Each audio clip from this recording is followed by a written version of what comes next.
Hey guys, it's me, Tyler. Just letting you know for this episode that for a little bit of it, we lost Gorcin's camera for about 45 minutes. He does come back though. Just thought I'd let you know that we are aware of the problem, and we are endeavoring to make sure it does not happen again. Hope you enjoy this bonus episode, and I'll see you in the next one. Whoa. Well, product placement, sponsor us Doritos. Or just send me Doritos, that's fine too. Sponsor us Doritos. Notice me, senpai. Notice me. Notice me, senpai.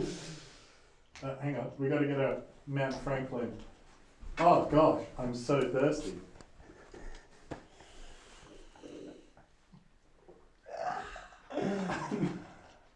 Oh, that's the call open. I don't think that was recorded. Oh, it's recording. Oh, great.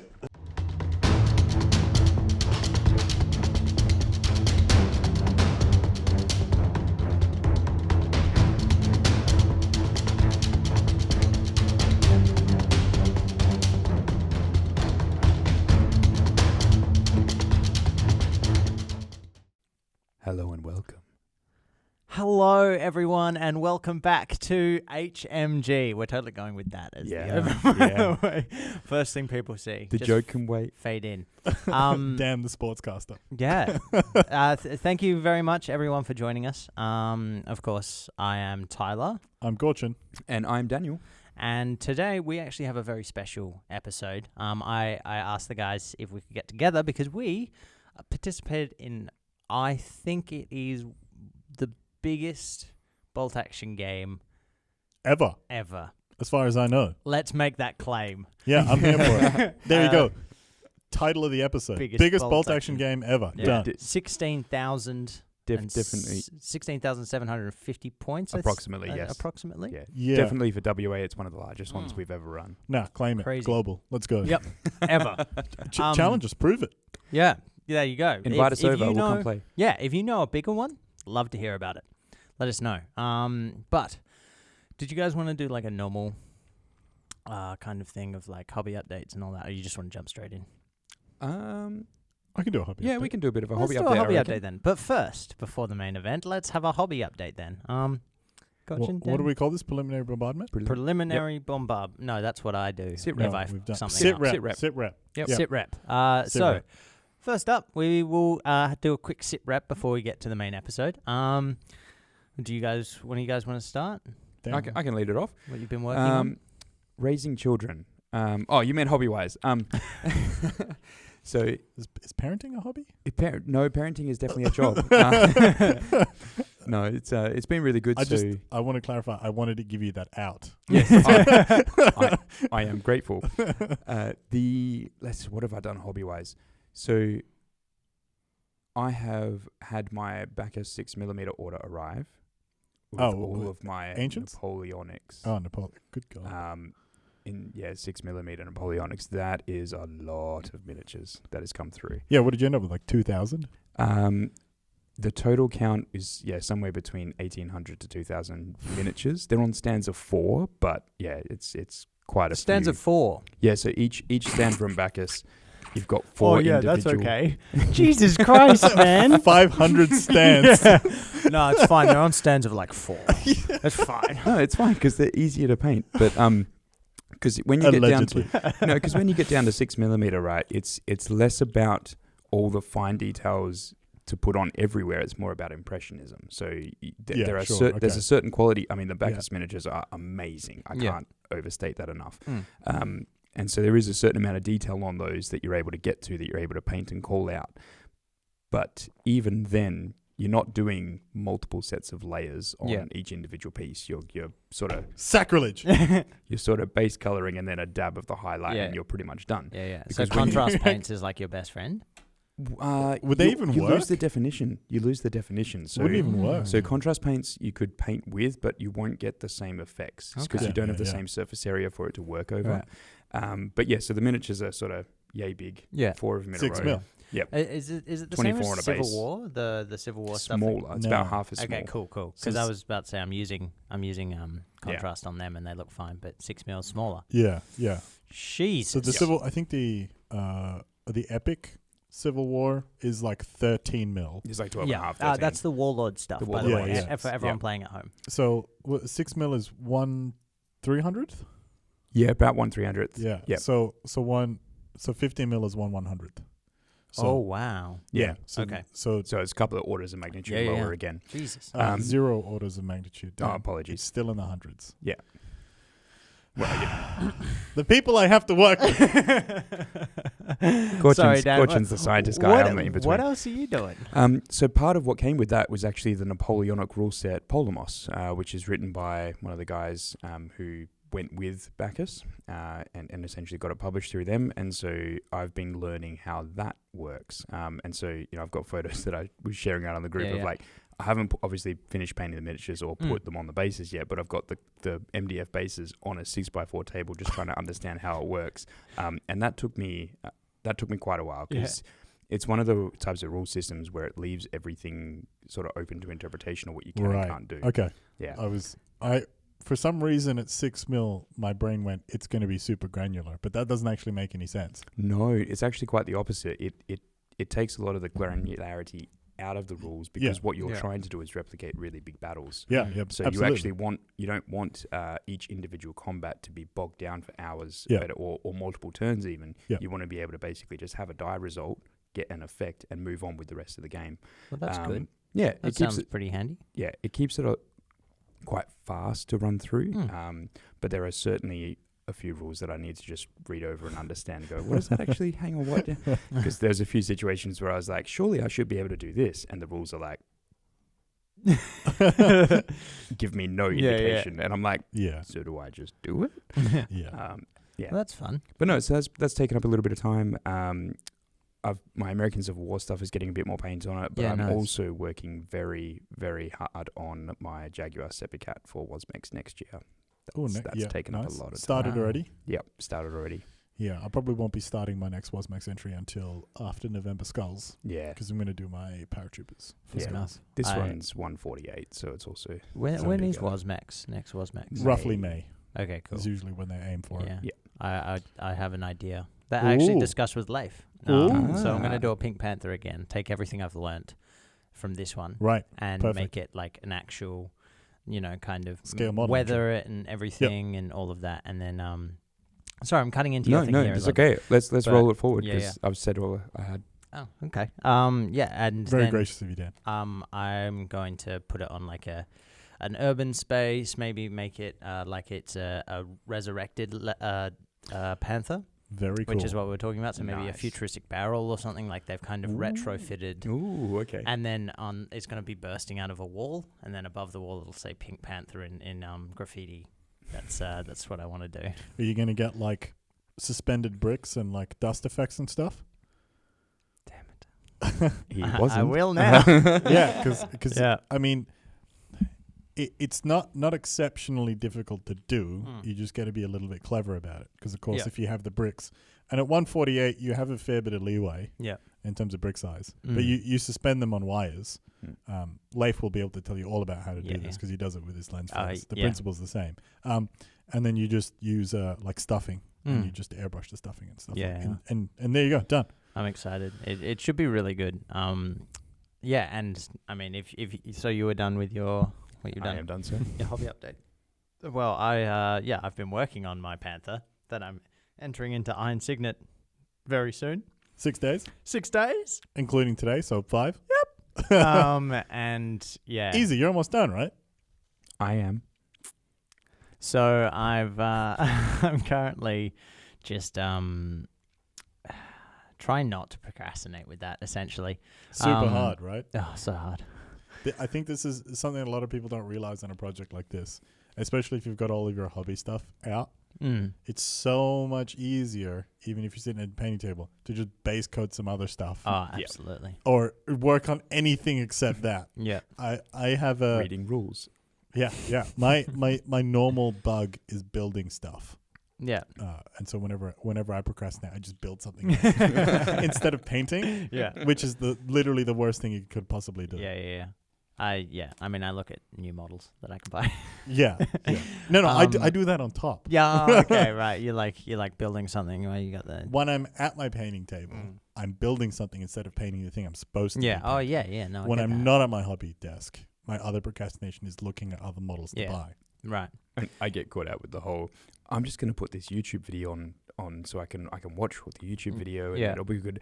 And then 20 minutes later, I'm like, I just sat and watched nothing but YouTube. Yeah, no, for sure. That's kind only of 20 minutes. Yeah, that's if I catch myself. I was like, that's rookie numbers, man. No, that's basically what I've been doing. So I have edge highlighted my panther. Ooh, okay. It looks. I'm actually pretty happy with it, although I'm not happy overall with the colors. I actually didn't go light enough. Yeah. Funny enough, it's quite dark. Yeah. Yeah. Or like vibrant, right? Because you would have desaturated as you highlighted. Yeah, it became quite desaturated once I put the highlight down. Because I was like, that's more of a purple than a pink. But that's because I put on quite a vibrant pink. But yeah, so I edge highlighted it. I kind of actually really like it. I'm very proud of myself. Good. Twisting your cable. Oh, look at you, Tyler. No, it was caught. I promise. I'm a man. So that was an interesting first-hand experience of the whole thing of it's now desaturated. Look at that. Who would have guessed? So I'm trying to figure out what I want to do moving forward, because I've also just sat there and doing the YouTube thing. I've sat there and just watched Night Shift. The problem is, as we've talked about previously, he doesn't explain what he's doing. Not very well. No. He captures it on video. Yes. But he doesn't explain it very well. Yeah, which sucks because you're sitting there and I'll be edge highlighting and then I look up after a minute and I'm like, how did you get there? Where are we? Yeah. And so I feel like I'm not learning as much as I would if I just sat down and literally just studied the video. Yeah. But I've only got 6 days. So No, there's a time and a place. Yeah. That's it. And this is my first proper attempt at just dry brushing something. So having a lot of fun with that. Are you getting that weird feeling? Because you've done the edge highlighting now. Yeah. So more or less, by and large, your Pink Panther's painted. So you're doing a lot of little details, which will help bring it all together and make it look like one piece. But have you got to that point yet where you look at it and you go, did I paint that? No, not in the slightest. Because it will come and it's going to feel very weird. I hope so. Do you have studio lights and stuff? Yeah. Yeah. So for me, that typically happens is when I've done more or less the part where you're at now. Turn off my studio lights, go to bed, get up in the morning, have a cup of coffee, have breakfast, whatever. And I look over it and I'm like, did I paint that? So I look forward to that feeling because at the moment I'm doing that thing where you hold it too close to your face. For sure. Yeah. And so I'm seeing, all the squiggly lines from where my edge highlight isn't perfect and stuff like that. So I will happily say this now. Mm-hmm. On my Wasmix entry. Yeah. There is actually an absolutely heinous seam line that is not filled in, and to the point that it looks like you can see the little bumpy pockmark acne scar seam line, and it's not subtle. It's right there on the top deck. There is nothing to hide it. Yeah, nobody has spotted it. Wow, absolutely no one has spotted it. And even after I got it greated, James was talking me through it because he had a chance to chat to the judges and stuff. Yeah. And I was like, James, do you see it? And he's like, no, what do you mean? I was like, no, do you see it? Did they see it? And he goes, I don't know what you're talking about. And I was like, look at this. And we leaned down and I pointed at it. And it's literally the length of my thumb. Yeah, it's a 2, 1 or 2 inch seam line out in the open. Yeah. And he's just I remember this now actually. Nobody saw it. So and that's not a credit to me. That's just the imperfections so well. Yeah. Nobody will ever spot. Yeah, no, it's the same thing we've talked about in I think it was one of the Painters Chronicles. Yeah. I watched Painters Chronicles. Was when we were talking about holding it this close, and you're the 14th color in this transition isn't working, and you sit back and you're like, there's only actually 2-3 colors on there. Yes. But yeah, so I'm having a lot of fun with that. And just really, really looking forward to seeing how much I can learn from this and move forward, because I know I know that this isn't going to be perfect. Yeah. And you know what? I'm okay with that. Oh, I'm so proud of you. Well done. You've come so far. But that's basically all I've been working on. Oh, I'm also gearing up. There'll be a video actually. So little shout out to Dan. He's doing an Army in a Weekend challenge. Coming I've up. heard this. Yes. And so when is he doing it? He hasn't got an exact date. He's waiting till after Iron Signet. Oh, naturally. That's still too close for me. Yeah. Oh, it won't be that close to Iron Signet, but basically, he's trying to paint an army in a weekend, but not stupid times. So it's going to be like wake up in the morning, have breakfast, like it's do not going to be a things. 48-hour thing. Yeah. It's not a YouTube. He does this and yeah. It's like he just wants to see if he can do it. And he was like, "Oh, do you want it?" Like, I'm going to live stream it, yada, yada, yada. So I might help him out with that or whatever. But I am also going to try and do the challenge myself. I've got a nice Lannister force that I want to paint up. I was just saying, I've got some Saga guys. Slap down on them. Get some. I think they're. I did not know my Dark Ages very well. It's okay. They have axes. Right. They have shields. Yeah. Right. Yeah. That could be quite a range. Some of them have chainmail. Some of them are chainmail. That narrows it down. You could have slightly. They could be. My first thought would be Anglo-Saxons or Saxons as the classic archetype. Yeah, probably. But that sounds reasonable. Anyway. Well, look, I didn't buy them. They were given to me. Oh, nice. Yes. I didn't set out to collect them. They just landed in my lap. Very graciously donated to me. Yeah. So, yes, I'll join you. Let's do it. Yeah, cool. Well, speaking of joining us, join us on this side of having done our hobby updates. Tell us all about your hobby Nice. update. So I was very lucky in the last 2 weeks, and that I've actually had 2 weeks of annual leave. And of course the restrictions being what they were, they did kind of ease as we went, but our plans went in the bin early on in this year. So we basically just kind of treated the city as a holiday destination. Did you write that down? Yeah. I'm fine. You got mic poles touching. Is that like crossing the streams in film? Yeah. Getting your boom mic to touch. I thought he was looking at me going, "You're eating Doritos." Sorry, go on. Yeah, so I guess I just did what Dan wants to do in the future. It was like I kind of got up and maybe went for a hike, maybe went to the gym, went for lunch at a restaurant, wherever, tried a food place, and then went back home, painted for a couple of hours, played some video games, went out dinner, came back, painted a couple of hours. Dude, so living the dream. Pretty much. It was like a 2-week long weekend. It was awesome. Lots of great food in Perth. A lot of great places to see. There's some pretty good places. I mean, we've done a fair amount of hiking trails and stuff, but yeah. We should do a Patreon episode where we talk about like restaurants. Oh, man. Burger Scholar George Motes, like he's my spirit animal. Burger Scholar. Yeah, on YouTube. Yeah. Part of the First We Feast. Yeah, that dude's my spirit animal. Like just the way that he talks about burgers and understands them, that's become... Anyway, we're getting off track. Smash burgers or burger crafting in general is one of my many other hobbies. Yeah. I basically just had to... The only thing I was really painting was my Germans for Budapest. Yeah. So I had about 42 to paint. Coming into the 2 weeks, it was 42 takes 7, so 35. Yeah. And I had... I'd finished the airbrush coat on 22 of them. And the rest of them I couldn't airbrush because I was doing the camo pattern. So yeah, I just working through them. There was you kind of got to draw on the line in the sand when you get to 40 of them, and you've got to base them and all that sort of stuff.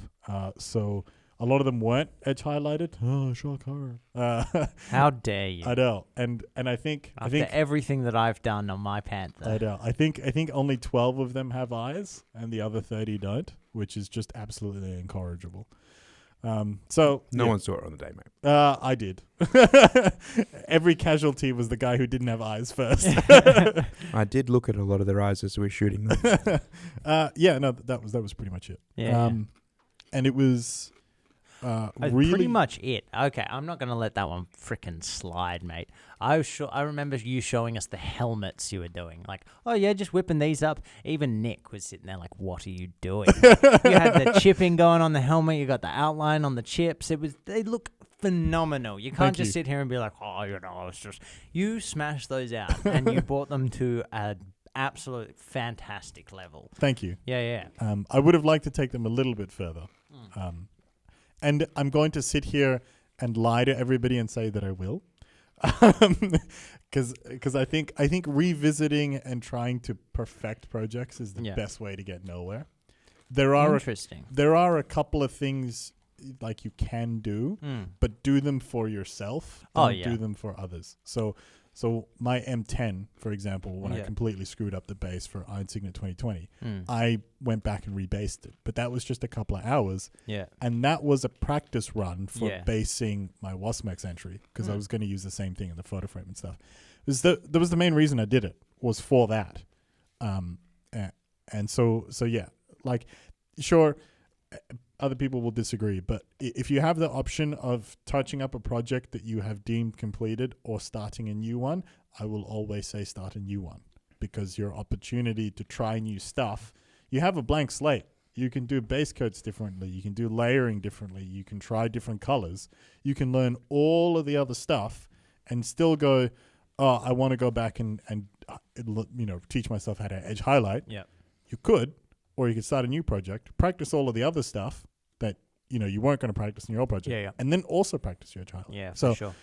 I'm always of the opinion that if it was a simple black and white decision, go to a new project. Yeah, that's like what I also want to do. Yeah. So I'm doing my Lannisters for the army in a weekend, but in between that, I found a bunch of Chaos Warriors, and I've been using them as just like test models for pinks and stuff like that. And when I showed them to people were like, oh, you should just do a Slaanesh army with them. I was like, oh, of course. So now, rather than going back over this Panther again or whatever, I just make an army of Warriors of Chaos army with the models that I have, and just practice my pinks, because monochrome is doing my head in. Like, I'm using one color, and it's way too difficult. Not way too difficult, but it is more difficult than I thought it would be. So just using the whole army as an excuse to do that. Underappreciated difficulty of armored fighting vehicles. Yeah. Is making a big solid color look interesting. Yeah. That's why modulation's such a big thing in the scale model world and stuff, right? I'm looking at the Sepicat, and I'm like, I have a plan on how I'm going to attack that to get the modulation under it, because everything I've done prior to that is been brushwork, and that I can get some modulation through that, but it's quite a bit better of effort. as an additional layer of modulation. Yeah, for sure. It's 100% better. Yeah. Oh, sorry. Was there anything else? I didn't mean to steal that. I just keep thinking. He's very greedy today. I am. It's Tyler's episode, man. This is the Tyler special. No, that was pretty much it. Nice. One thing I will add is, this is a piece of advice I got from Michael Andrews. Shout out to Michael. Yeah. If you're basing in miniatures, the rule is 3 mediums. Yep. Okay, go on. And it's a really small detail. It's a really small bit of advice that he gave me, and it is probably a very important piece of advice that I use not often enough. Whenever you have a base miniature, have 3 mediums. And so that is, if you have like a grassy plain, have dirt, have grass, and rocks. Yep. Always have 3 mediums. It looks way more interesting. If you look at my Winter Grenadiers, the guy that I bought them off he built most of them. And he based them on, I can't remember. I think there were Renedra bases, but they were basically like flagstones. So when I did that, and I used the Astro Granite as debris, and I put in the 1/48 scale bricks, it just looked really good. They look fantastic. Yeah, and then when you compare that to the party soldiers. What? Waffen SS. When you compare that to them, it's just the Astro Granite and the bricks, because I didn't have any more of those Renedra bases, and I wasn't able to source them because I was a lazy bastard. They don't look as good. So it's the 3 mediums. I'll the cobblestone say this, looks good. And I don't want to blow your head up anymore, because you might have trouble getting out the door. But looking across the table, so 3 feet, the 3-foot rule coming into account here, and I'm sorry. I think it was 6 feet, that table. Oh, okay. We'll get into that. Either way, I have all those. I'm ready. so sorry, Brad. This isn't meant as a dig at you in any way. But yours and Brad's, both, I was like, oh yeah, same models. Yeah. I've done it. I've done it. Look, I got to say, we'll get into it when we talk about it a bit more in the event that we're leading into. But coming after you, Brad. I'm sorry, Brad. It's from that distance of where I was, and I was looking at, and I'm like, are are they Gorcin's models? Are they Michael's models? Are Yeah. they Brad's models? Are they Jackson's models? Because all four of you, of course, were lined up on that flank, and I'm going. I just know that I need to kill that unit. Yeah, because you had guys that came in with Brad's forces, so they were standing literally next to each other, and I was like, "Yeah, cool. Brad's just got more guys." Yeah. So yeah, there you go. I've done it. I can put my brushes down. I can retire. If anybody sees a set of brushes and a fold-up workspace going up in their local markets, you know where it came from. Retiring. Hand in my hat. Less competition at Wasmex. Anyway, speaking of the 6 feet of table, Yeah. shall we get into the main event? I was really expecting you to say dirt. Yeah. Dirt. 6 feet of dirt. Oh, nice. I was about to say. No, let's not go there. I wanted to spoil who won, but I think we'll keep that Look, secret a little bit longer. We'll go there. Look, all I'm going to say is that what do you call a communist Hungary? What? Hungary. Okay. Told you can't crucify me. With pesty jokes like that, you better catch some fists. Oh, hey. Speaking of fists, the knife fight's happening in the streets of Budapest. Am I right? Okay, so my joke had Budapest in it. It was just... I got it. Good, thank you, Dan. I'm just trying to get us out of this hole. I've got 79 more. I looked them up. Oh, dear. 10 too many, Dan. Yes. So we had probably a bit more than that. But so we were invited out to By Jackson, by very Jackson. graciously. Yes. As Long-time fan of the show. And it has been on. has been on the show, yeah.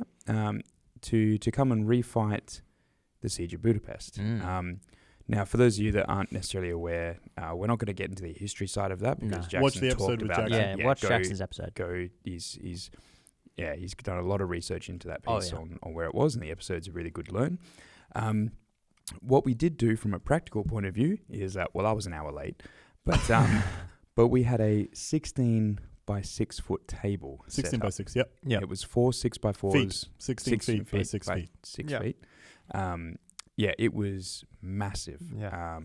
And we had 6 players aside, which, as we mentioned earlier in the episode, the total points that we put on the table was over 16,500. Yeah. Yeah, and it was an even split of points. Yeah. Yep. So Yeah. the attackers being the Soviets. Yep. Or Soviets plus Romanians. Yeah. We had some Budapest defenders. We had the option to take Romanian support platoons, but we chose basically just to run the Soviets and the Budapest defenders.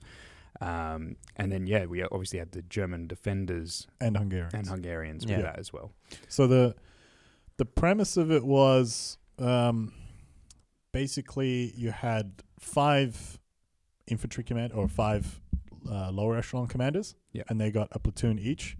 You had 2 armored commanders and 3 infantry commanders. So the armored commanders were given 1,500 points apiece. Yeah. Infantry commanders were given 1,000 points apiece. Interesting. I don't want to get bogged down in it just now, but 1,500 for armor platoons, was that so people had a bit more wiggle room because tanks are overcosted in bolt action?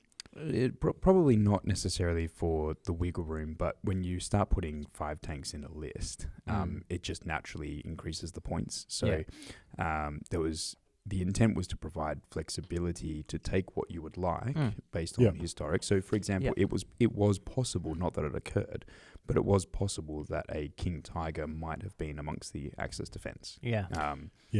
And it was more so to give the armored platoons punch. Yes. Yeah. Because points for points, you end up with fewer dice and you don't have the tempo that you would expect an armored commander to have. And you got to think as well from if you're an armored platoon facing off against an infantry platoon, okay, maybe equal points is okay. Yeah.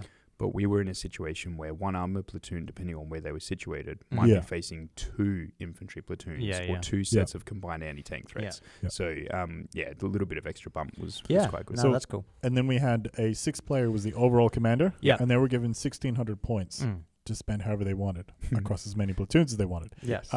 And the selectors were custom built by Jackson. Yeah. For the event, which is a monumental challenge, I think, for anybody to undertake. Yeah, I can't believe he did that. Even just building one selector or a pair of selectors for a scenario is quite challenging. He went through on both sides too. It wasn't just he. Here's a couple. It was crazy. Yeah, he did a phenomenal job. The overall commanders, their platoon choices were more limited. Yep. Their structure was more limited. So basically, relegated to more or less just bulk infantry. Bulk infantry, yep. And some HQ options. Maybe an observer, I think, was an option. Yep. Chaplains, medics, machine guns, that sort of thing. But Yep. no toys. No real big toys. So to fill us in, I feel hang like on, Dan we'll get definitely there. had We'll a get lot there. of fun with his toys. Yeah, I did. But by normal bolt action, no toys. No howitzers, no tanks, no we AFVs. weren't. For example, we weren't able to take a support platoon and load up on 3 artillery pieces. No. So and just for absolute clarity, so Gorcin led the Axis defense, and I led the Soviet assault into Budapest. Which is why I thought this was a good idea. We've got the 2 commanders on the podcast. Why not use them? Yeah, I mean, you have a commander and a prisoner of war, but yes. Anyway. That's because Dan kind of missed the line in the players pack that says, have fun. Don't bring the thing that you would normally bring, and don't bring a vet spam. It's just quite ironic because I don't normally play a veteran spam. So I was bringing But he doesn't normally play to win. No. But anyway, let's. So Gorch and I had some good-natured fun leading into this, working with Tyler. So we actually It's too cold. We actually got to take siege assets as well. So the defenders had essentially a level of things that they could run, and we had a level of things that we could run. There were a custom-built list of stuff that was in bolt action. Yes. Across different books. You got 3 points per player. Yep. And you could spend it on things like, I think there was a global prep bombardment. There was sewer movement. So for 6 points, you could stick a platoon in the sewer, and we'll get into that in a bit more detail. There was... what else is there? There was minefields of varying color. So dummy, visible, hidden... all that sort of stuff. Yeah. So did you have to pay less for a dummy minefield? Yep. Yeah. So dummy minefield was 1 point, and a normal minefield was 2 points, and there was an exchange. Essentially, you could, because dummy minefields were obviously dummy. You could essentially you pay out the 1 or 2 points or whatever, but you get twice the amount of minefields. Yeah. So you'd pay the same amount. That's right. It was 2 for 1, 1 for 1, and then 1 for 2. Right. Okay, cool. Yeah. So I think one of the things that's probably the best place for us to start is overall, I don't know if you want to call it commander style or leadership style. Did you have... chaos? One leadership style. Is that call sign chaos? Now, of course, I mean, I obviously don't want to speak for you, Dan, but I didn't sit there and go, no, I'm your commanding officer. You're gonna do what I tell you. Like that. That also, it's not in the spirit of the event. No. But basically, what was your plan for... No, I'm not necessarily talking like battle plan, but what was your strategy for getting the guys on board, getting them on the same page, and getting them to work together? Yeah, so I guess my initial thing was I read through the players pack, and we had some conversation with Jackson to clarify a few things and how things were going to work and try and understand everyone was sort of in the same place. And then it was down to, okay, so who's in my team? So who am I working with to get the accomplishment? Now, I actually did a chain of command structure, which I wrote in there. Soviets. Wow, it was pretty funny. It was more just for the fun. My rank was truly irrelevant. Literally, no. That's what I wrote. That's actually what I wrote. That's what it was, quote unquote, truly irrelevant. So I went through. Take the hint. I actually, and what I did was I actually went through and I assigned everyone essentially. So everyone started with an infantry division, because that's what everyone got. Yeah. And I did work on a little bit of a battle plan of how I wanted to approach it, but the big thing I did was I actually wrote an example list for all the players, and I went, so for you, if you're taking armor and this is so what I would Soviet. like you to take. Centralized planning. Yep. And so Soviet in that they then backstabbed. Yeah. It was. So it's so we one thing for people to remember is when you're doing really big events like this, and when you're doing really massive, concerted efforts where it's not 12 player events, one right? Table. Yeah, it's not like you're all separated on your different tables with different objectives. Yeah, and everyone comes at it with a different idea of what the game's going to play like, right? Yeah. So I'd made lists for everybody, and I provided those out, and I said, "Hey, look, it's up for you guys. It's all coming back. Centralized command. Yeah, I'm here for that's it. right, Yeah. that's right. And I was like, you can change that list if you want. You can put something in that list. You can have a look at it. So I took a very hands-off approach in determining exactly what went into each list. Yeah. I did have an overall game plan of what I wanted to go in. There were a lot of different options that we could have taken that were talked about. We set up a team chat, and that thing was just constantly going up until like sort of the week and a half leading into it. Crazy. Of list building?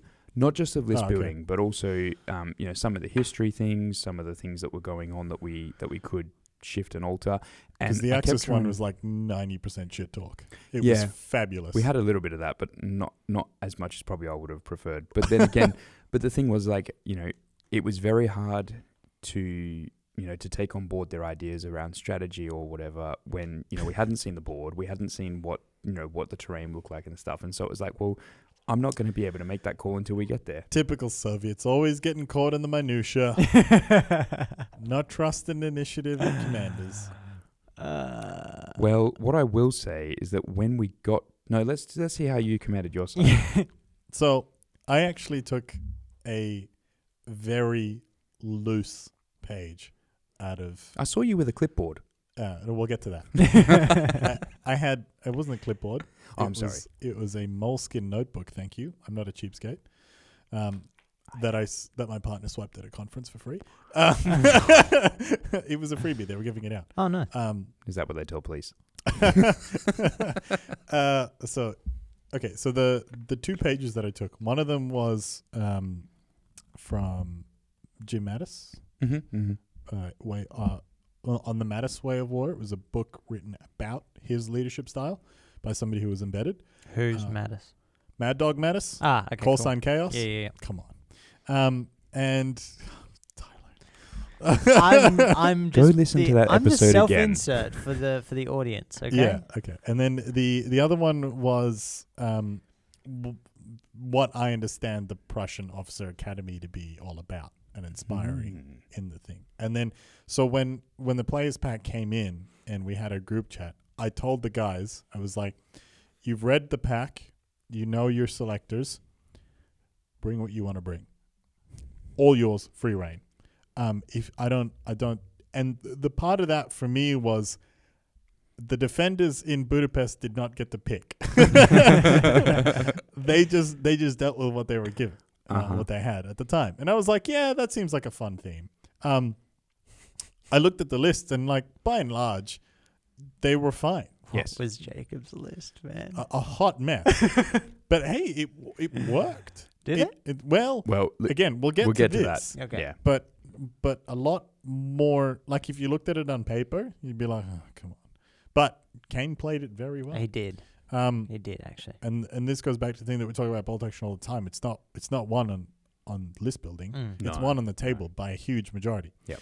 And so I basically said, just pick what you want. I'm not fussed. I said I want 2 armored commanders, so take them. Yep. I'm going to use you guys as a swinging hammer, so keep that in mind when you build your list. Got to comment on that later, but that's all right. But up to you. Like free reign. One of the other players decided to take more mechanized infantry and half tracks. Yeah. So he had 2 half tracks and a flamethrower track. That was Michael, right? Yeah. And I was like, look, perfect, man. Mechanized infantry, I can deal with that. And then Jackson and Brad took just heavy infantry divisions. And I was like, and I looked at their lists and I lined them up. And the players pack described the board in broad terms and the victory conditions. So the 16x6, I think it actually said 12x4. I think we actually... Yeah, we made it bigger in the end. 16x6, 3 victory points dotted equidistant across the middle. Yep. So basically 1/3 in, center, 1/3 across. How much were they worth? 3. Yeah. 93, yeah. I personally would have bumped them up more. Yep, absolutely. Would have made them worth at least 5. Probably even 5 to 7. I thought they were worth 6. Considering the second victory condition. Which was every 2x2 square on the board was worth 2 victory points. 2? 2 points. I thought it was 1. So there was 24 of those squares on the table. Yeah. 6 points to be earned from victory points. Yeah. And like when you put a victory point in the middle of combat like that, it's tough to hold, as the game pointed out. For sure. It's tough to hold, so it's got to be worth it. And so basically and then once I had that list, I told the guys, I was like, look, man, here's the thing. We don't know what the table looks like. Mm-hmm. We don't know. We know what the deployment map will look like roughly. We know how many siege asset points we're going to have. So here's the thing. We can't talk details. We can only talk generals. Yeah.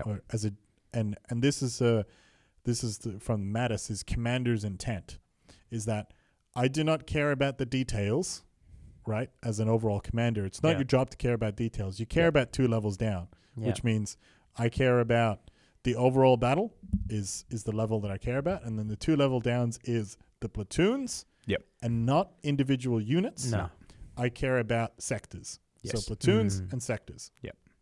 Oh, sorry, other way around. Sectors and platoons. Yeah. So I divided the board into 2 sectors, loosely. One of the sector was my Schwerpunkt, which is the German word for, it means heavy decimal or heavy full stop, but that's not quite the right translation. The right translation is focus point. This is a weak point in the line where you're going to hurl everything through it, and you're going to punch a hole in that line, and then you're going to exploit from that. Yeah. Rommel was mostly effective because he was so adept at Schwerpunkt. Yeah. He knew, but that's Schwerpunkt is an operational thing. It's not a platoon thing. Yes. So it was like, it's a really big grand scale thing. Found a weak point, punch through it, and then move on from breakthrough to exploitation. Yes. So exploitation is when you have overwhelming mobility and firepower, hopefully. So this would be an example of a tank division punching through into rear echelon, which is what Rommel did in France, the Battle of France, right? Just ghost division. He was 200 miles out of position in the right direction. Yeah. He just punched. And if you have that many tanks in rear echelon, nobody's contesting you. That's exploitation. Yeah. Soviets called it deep battle or deep operations. Yeah. Principle's the same. And so my intent was to coalesce my 2 armored players and my mechanized player into a spearhead. And they were going to pick a point, and the 3 of them were going to work together and drive through that point. And I said, pick one of the objectives. I don't care which one of the 3. Pick one. And I said, once we get to the terrain and the day and stuff, and we get to deploy first, so our hand is shown. But because you're mobile, I don't want you to zero in on the decision that you made. I want you to zero in on your job, on the intent, which is to punch a hole. Which means if you deploy and you look across the table and they deploy and it's a solid brick wall, don't go through it, go around it. Pick another point and roll into it. And then I told my 2 infantry players, sorry, your job is flank, is hold. Mm-hmm. If you can, basically the point was that the armored player would punch through into gaps, the 2, Kane and Luke, and then you go into exploitation, taking out howitzer teams and stuff at the back and just go nuts.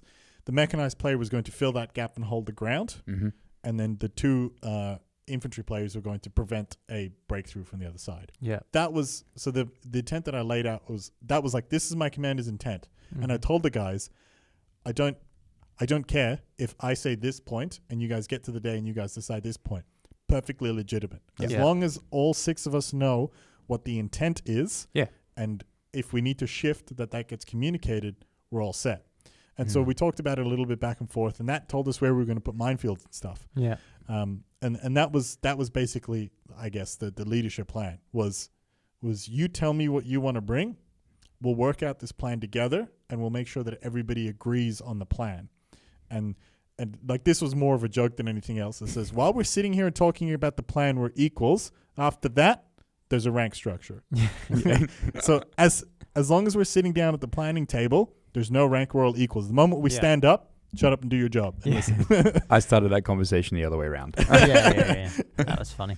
And so, I think it more or less worked, especially because once the battle kicked off and that wasn't really working, we basically spotted a brick wall of T-34s in front of our armored players.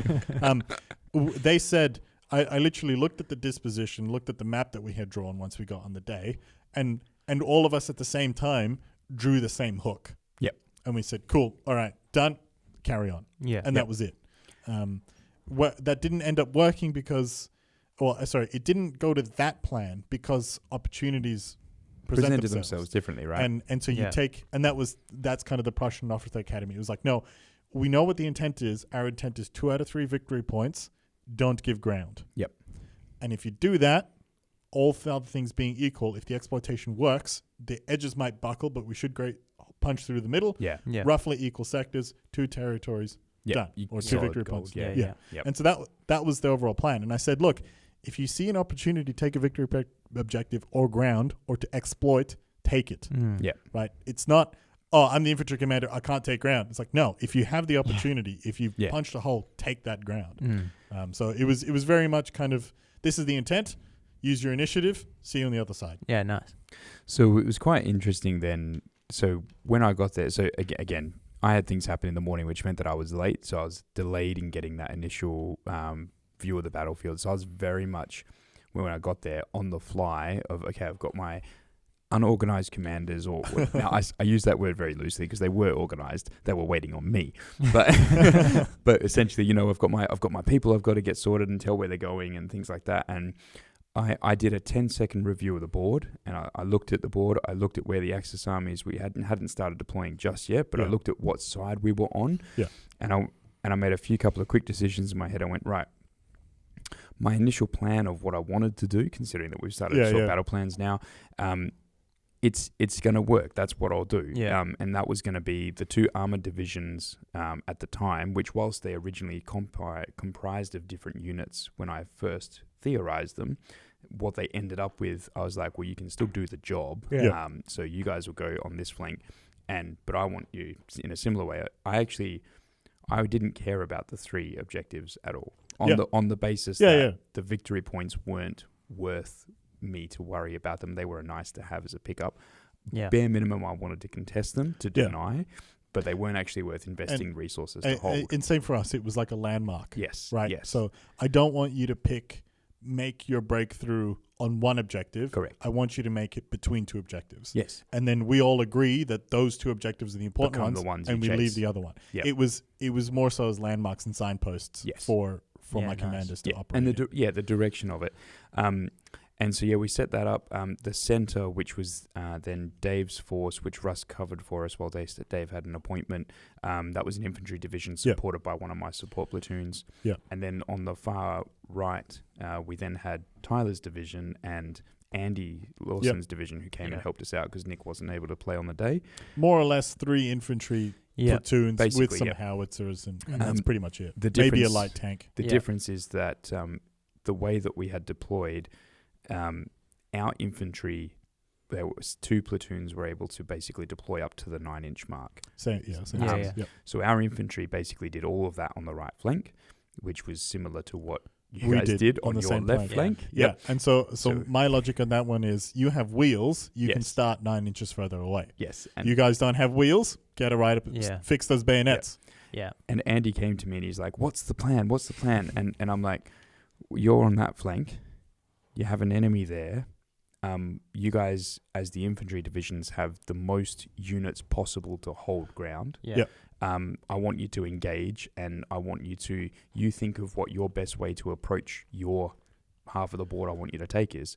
Don't worry so much about reserves. We'll deal with that when that happens in terms of Gorcins that were going to come on and mine that were going to come on. I was going to have to be strategically reactive to what was happening. Yeah. It's cute that you say that, Dave. There may have been some problems there. But essentially, Andy's like, so I'm already 9 inches of the board, and I'm just going to run everything around the side. And I was like, if you want to do that, yeah, go for it. That's fine. And he goes, but like everything? And I was like, dude, if you want to run everything up the side of the flank because you think that's going to give you the leverage. outside edge of the board. So he went right to the extreme. Mind you, he had to, because he had minefields across every other open path. And I will also point out that there was a quad 20 mil. Yes. covering the entire open flank. Yeah. Yes. That was 70% of his deployment zone. Yeah. Yes. So he was relegated to this very tiny to corner. 25%. What I will say is that he used that 25% very well. Really Because he came into the essentially the top of turn 3 and had lost maybe 2 guys. That was it. Yeah. There was no casualty losses. To be so he fair, was very Brad's rolling displaced. was atrocious. Yeah, well, And he was mostly unscathed as well, I Yeah. would point out. Yeah. So that was kind of all quiet on the western front. yes. It was that little battle. I guess it's probably worth pointing out the support platoons that we took. Yeah, So- we should get to that. So I had 3. I picked 3 platoons. One of them was basically a line plugging platoon. Yeah. So it was 2 squads of 10 with 2 LMGs and an ambulance and an officer. Yeah. So their whole thing was that Modified field ambulances as well. Yeah. Yeah. Saving on 5 pluses. The 4s. ambulance saved on 4s. Yeah. Medics saved on 5. We modified that for the event. Yeah. Oh, Jackson did. So the whole point of that platoon was to plug a Yeah. hole in the line that came up. Yes.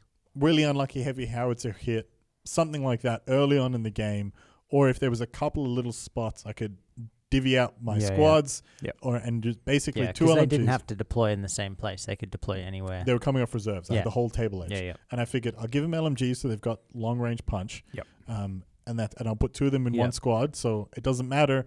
I'm gonna put pins. I'm gonna strip a couple of models of any unit. Doesn't matter the conditions. Yeah. I'll punch through. So that was the goal behind them. And the ambulance was wherever they were needed, there was going to be an ambulance on station. Yeah.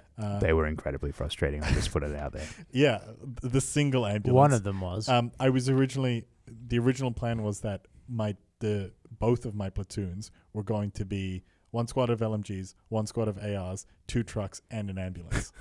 I was going to originally have 2 platoons of that. It's not MASH. And then my second platoon actually was 2 squads of ARs, the Panzerfaust, and a Stu 42 on outflank. Yeah. And so when we talked about that plan, we decided that the armored assault was going to lean towards one of the board edges to help the outflank. Yep. So the outflank could help that happen. Yeah. And then my last platoon was the Sewer platoon, which was 2 squads of Vanne battalion, which are they were municipal workers, Hungarian municipal workers. And then the last squad was assault pioneers, Hungarian assault pioneers, which are, as everybody understands, the German ones. Yes. And what else is in that? And a Panzerram, which is a bazooka. Yes. It's a Hungarian bazooka. Yeah, too. Hungarian bazooka. It doesn't have the Panzerschreck stats. It's a I mean, bazooka. Stats. I thought they were uni students. I was calling them uni students. I know that's because I was calling them uni Yeah, students. yeah. They're actually municipal workers. Ah. That was my fault. They're regular fanatics. Yeah. And when they lose a casualty, they have a chance to go inexperienced. Yeah, they go the other way.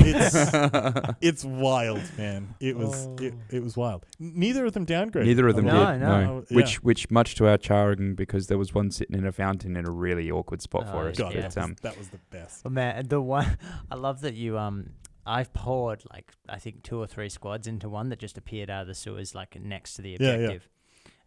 Deleted. And they were gone. They failed their morale, and then you're like, wait, they're fanatic. You just plonk them back on the board. There's still 4 of them left or something. Speaking of nasty surprises, Yeah. you called me a prisoner of war. I will actually correct that, Dan. I have a curse that whenever there is a model that represents me as an overall commander, I get deleted instantly. The first time this happened was John Beeson's Battle of Ia Drang, which was VC on the Trail. Oh, yeah. Vietnam. Yeah. And so it was real funny because he was like, we're going to put a major on the table to represent you. Because again, that was a 3v3. And I was like, pick a model, whatever. And then he was like, this guy's got biceps. You've got biceps. I'll put it on the table. And I was like, oh, shucks. Thanks, John. And he's like, you guys both look like you go to the gym. I was like, oh. And then the first dice out of the bag. My sniper. Yep. Oh, my God. Straight off the board. I remember that. And then it happened in another event, which I don't recall. I just have the You just traumatized. just the psychological scar. And then this goddamn battle. So here's the thing. I put all of my platoons in reserve. Yeah. And then I was like, oh, hey, I've got a free major. no points. And I was like, oh, the Soviets are starting with a prep bombardment. And I have like 5 platoons on the board. Yeah. Like, 50 to 70 order dice. Well, we'll get to how we did the order dice in a sec. And I'm like, these units are going to need morale. And I looked at the disposition of my forces and I was like, okay, my 2 armored players are clustered pretty close together. So 12-inch morale bubble is going to do them really good. Yeah. And they're my spearhead. I can't afford to have them stuck. Yeah. So I plunked my major in there. And I remember I walked around the table and I went, this is my major. And I was like, every time this has happened, I've been deleted either by prep bombardment or the first order dice. And we're doing prep bombardment. So the first thing that's going to happen is I'm not going to put them on the table. I'm going to put them on reserve and that'll be fine. And then I caught myself and went, no, come on, man. It's 1 in 6. You're freaking out over a 16.66% chance. Anyone tell what's happening? Your soldiers need you. Get on the front line. And I was like, German officers lead from the front. So I put myself down there. And I was like, watch this, everybody. I'm going to roll a 6. I rolled a 6. Because what we did with the prep bombardment is simply by the number of players, we've just got everyone to roll for their own units and the honesty policy applied. Treated it as administratively. I was like, I rolled a 6. And I was like, cool. My major takes a pen 4 hit. And I was like, I could just roll a 1. It's the same chances of me rolling a 6. Yeah. It'll be fine. How very optimistic. I'll just cop a pin. It's just math. Yeah. I was like, it's just math. It's just math. The The math 16.6 can't happened. hurt you. This Rolls 16.6. And then I rolled a 6 again. And I just instantly deleted myself off the board first turn. And so that's incredible.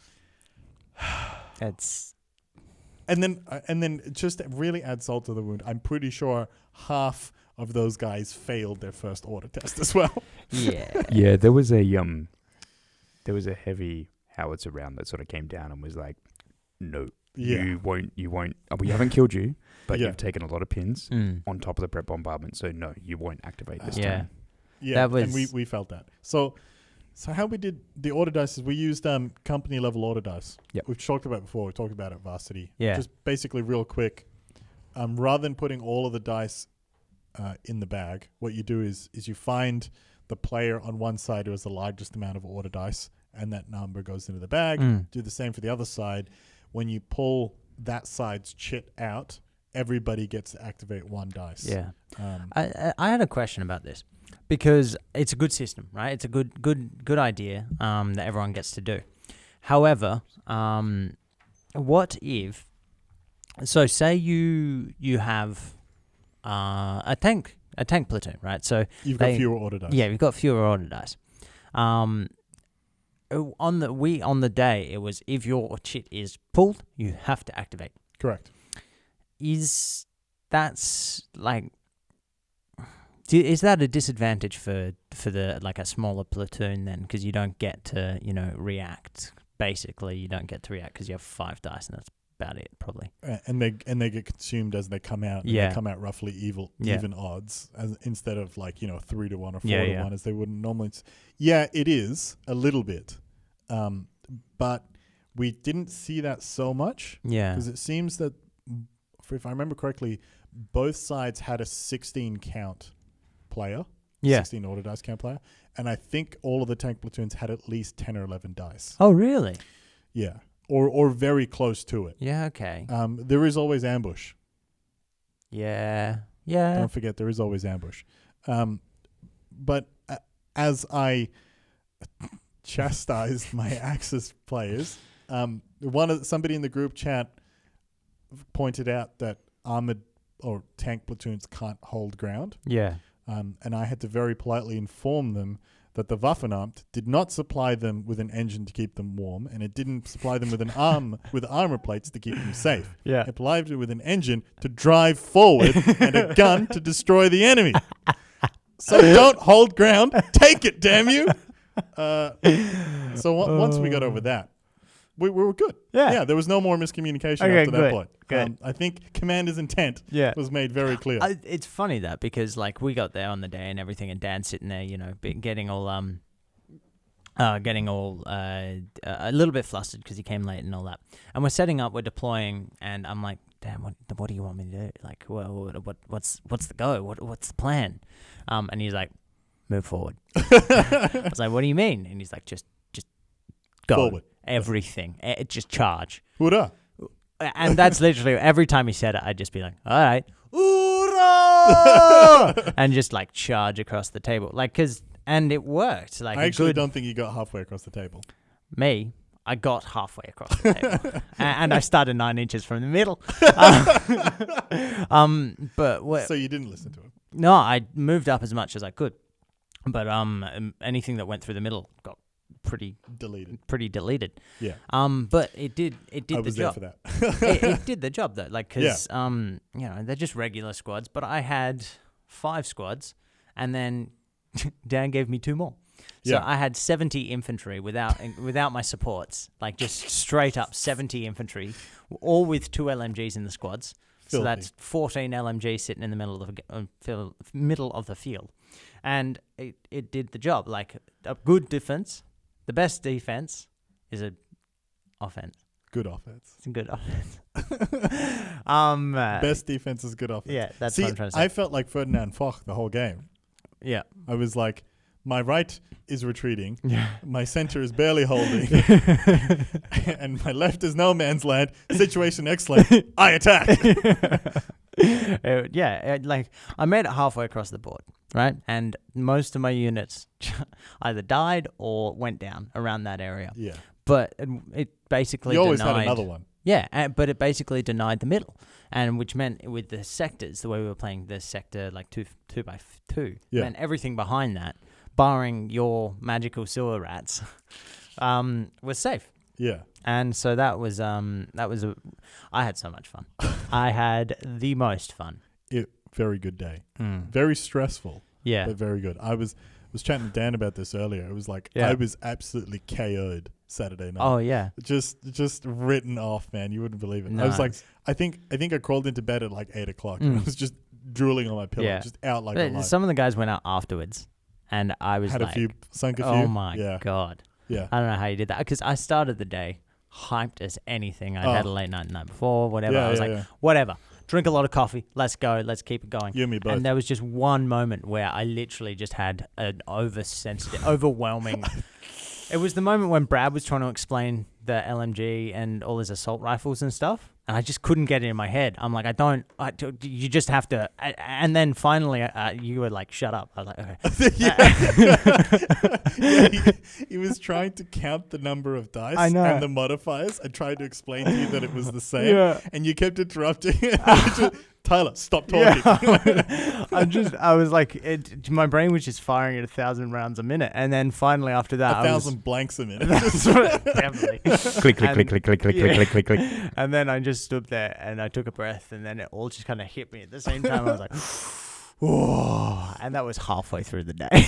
I know Kung Fu. And then from there, like I literally just kind of sank to the floor for a second. I was like, all right, here we go. All right. And got back up and like re-energized. But yeah, by the end of the day, I was pooped.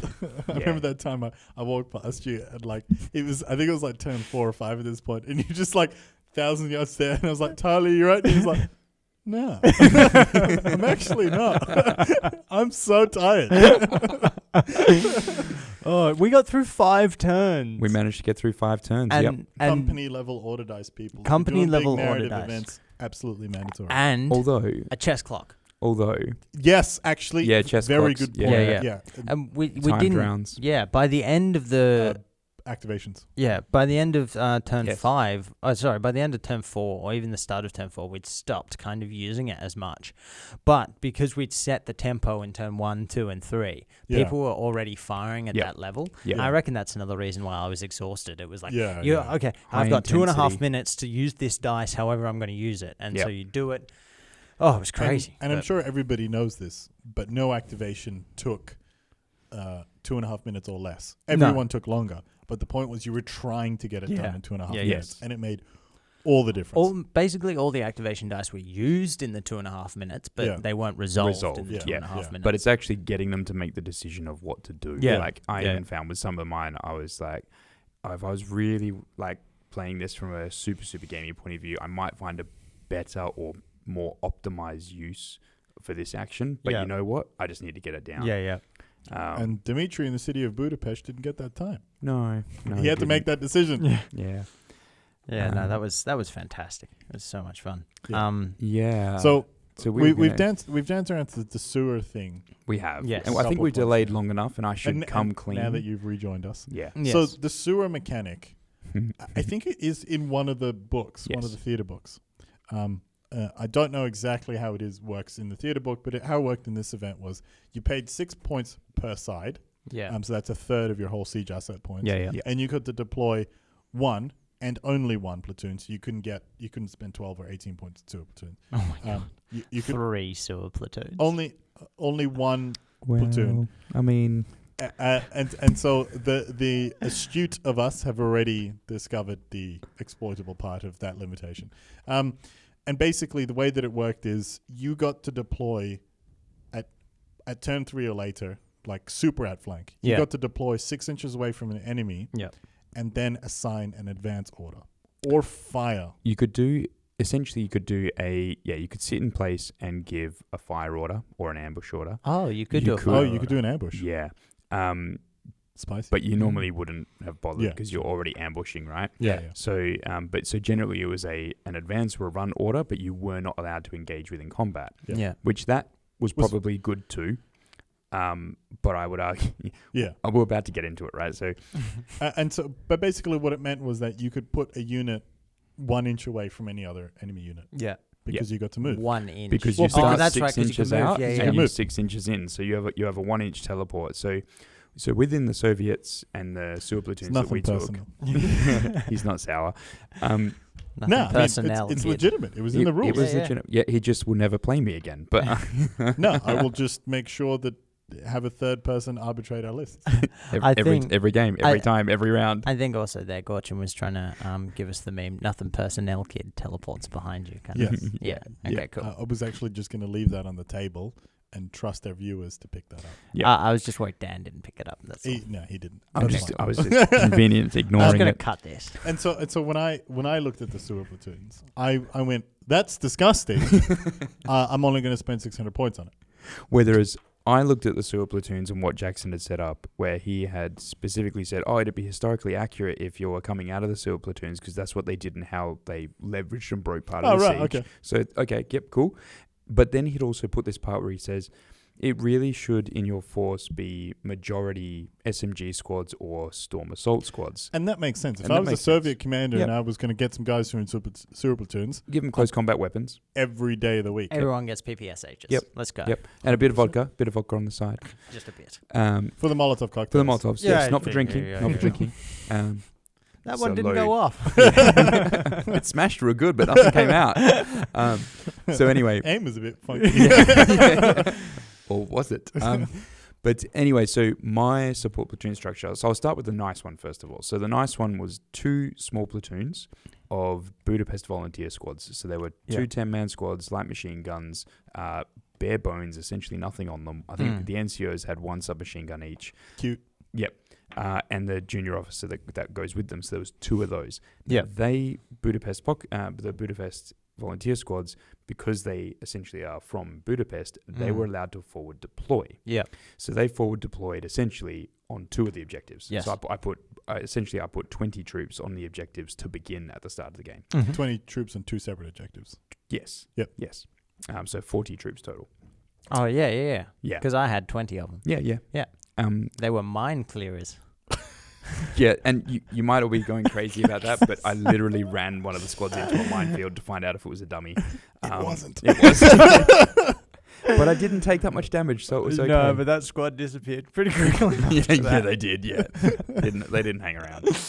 They didn't find a minefield, but they found the firing squad. I'm pretty sure when the mine went off, all the German guns went, they're over there. Anyway, back to the other. So now I got to come clean about the dirt. My second platoon that I pulled together, which leveraged the free avatar model as the major, as well as a junior lieutenant. Oh, you put him. Oh, of course you put him. Yeah.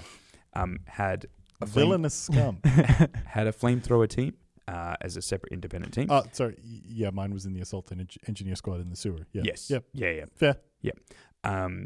And then I had Tyler's bike's just gone walkabout. That happens. And then Should see a doctor. I had 6 storm squads full of 8. So I thought it was 5. No, it was 6. That's even worse. Yeah, it's actually, and that one of those 6 was actually of 9. 9 models. All right, so basically you had 59 veterans, not in body armor. Not in body armor. Oh, so that was very polite. Yeah, but only because I wasn't able to take body armor.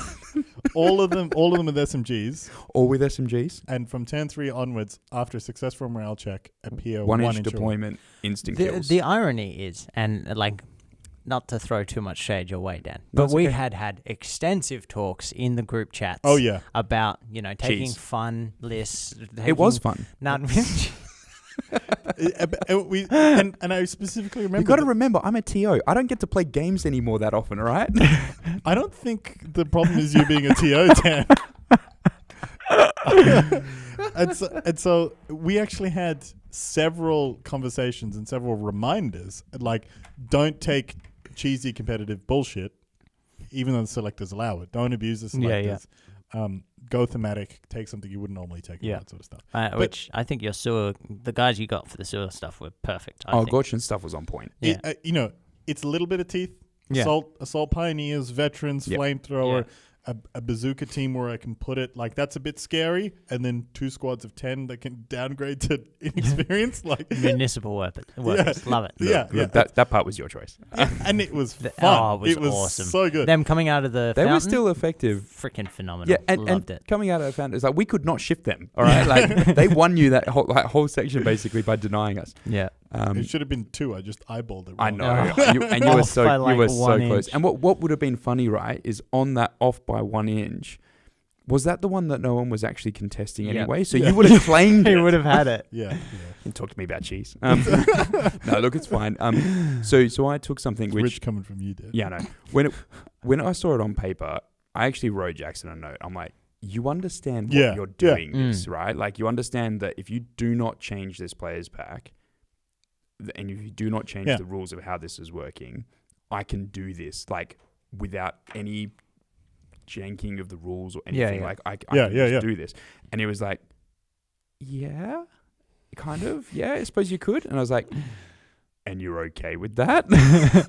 To which there was, not quite resounding silence, but close enough to where I was like, so I can do that? Yeah. Now that's always a hard choice as somebody who's organizing an event. Oh, it is. Especially because, like, as jokes aside, it was a perfectly legitimate strategy. Yes. It was in the players pack. Yeah. I got nothing to be upset about. Yeah. And I'm not. Like, I just, like, all jokes aside. Yeah. Fine, fair enough. It was in the players pack. Why not? Yeah. 1 platoon, fair enough. You hit that criteria. No arguments here. But it's a really difficult thing as particularly for, like, a narrative event organizer, because history is not fair. No, exactly right. And especially because that wasn't just something that happened. It wasn't an anecdote in the bottom of Budapest. As you said, and I'm taking your word for it, that was how they broke a section of the city. And so you look at that and go, yeah, fair enough. Absolutely do that. And so that's kind of like, and it was also a challenge for Jackson because he was an Axis player. So credit to him. He actually didn't speak a word of it to us. At no point did he say, chuck some more stuff in your sewer platoon. Yep. He didn't say... Or vice versa, get ready for something to pop out of the sewer. Yeah. He didn't let slip that at all, Yeah. which is extremely challenging for him. Yes. But it also makes his decision-making more difficult. Yeah, absolutely. Because he has to think about it with 2 hats, Yes. rather than thinking about it purely from...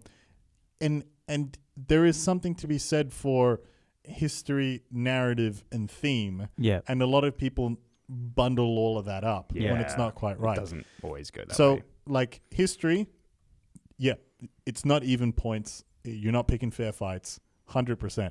That is usually the first part that gets discarded. Yep. Yeah. And understandably, because you might not necessarily want it to be 100% even fight in terms of deployment and all the other stuff.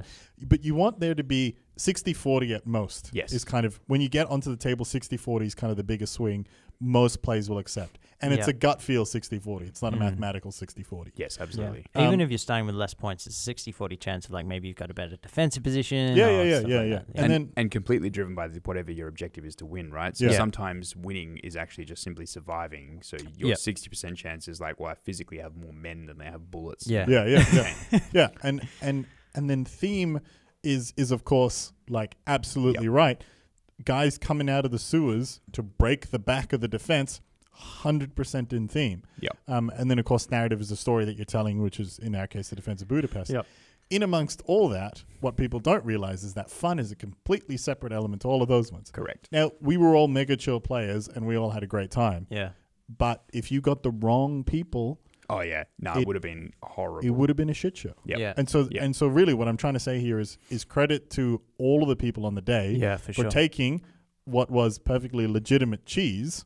Oh, actually, I'm one of those people that if it's in the rules, it's not cheese. Yeah. It's part of the game. Yeah. So say take something that's perfectly legitimate, very frustrating that there's no counterplay because there isn't. Yeah. A unit spawning 1 inch away from you is no counterplay. Yeah, with point blank SMGs Yeah. that it's like Twos and fours. so Yeah. it's twos and fours, right? And if you're in a tournament, you would yell endlessly about it. Oh, but, absolutely. You know. Well, that wouldn't get into the second revision of the players back. Yeah. but- hopefully it also shouldn't make it as a list. Hopefully. But credit to all of the players in the day for Yeah. taking that all in stride. Yeah. Yes. Because that, and I think to see nobody get upset about that Yeah. was absolutely incredible. fantastic. And so that Yeah. it's something that's really tricky about narrative days is like, who do you bring to the table? Yeah. And some people choose like invite only, and some people just go first in, first first come first serve. That's I don't really have any advice on that one. Yeah, no. You kind of just got to take I think, like credit where credit's due. Jackson, obviously, like you're saying, did an amazing job. it. Yeah. I think if I was because I have an idea for it, when I run my narrative event, I won't be playing.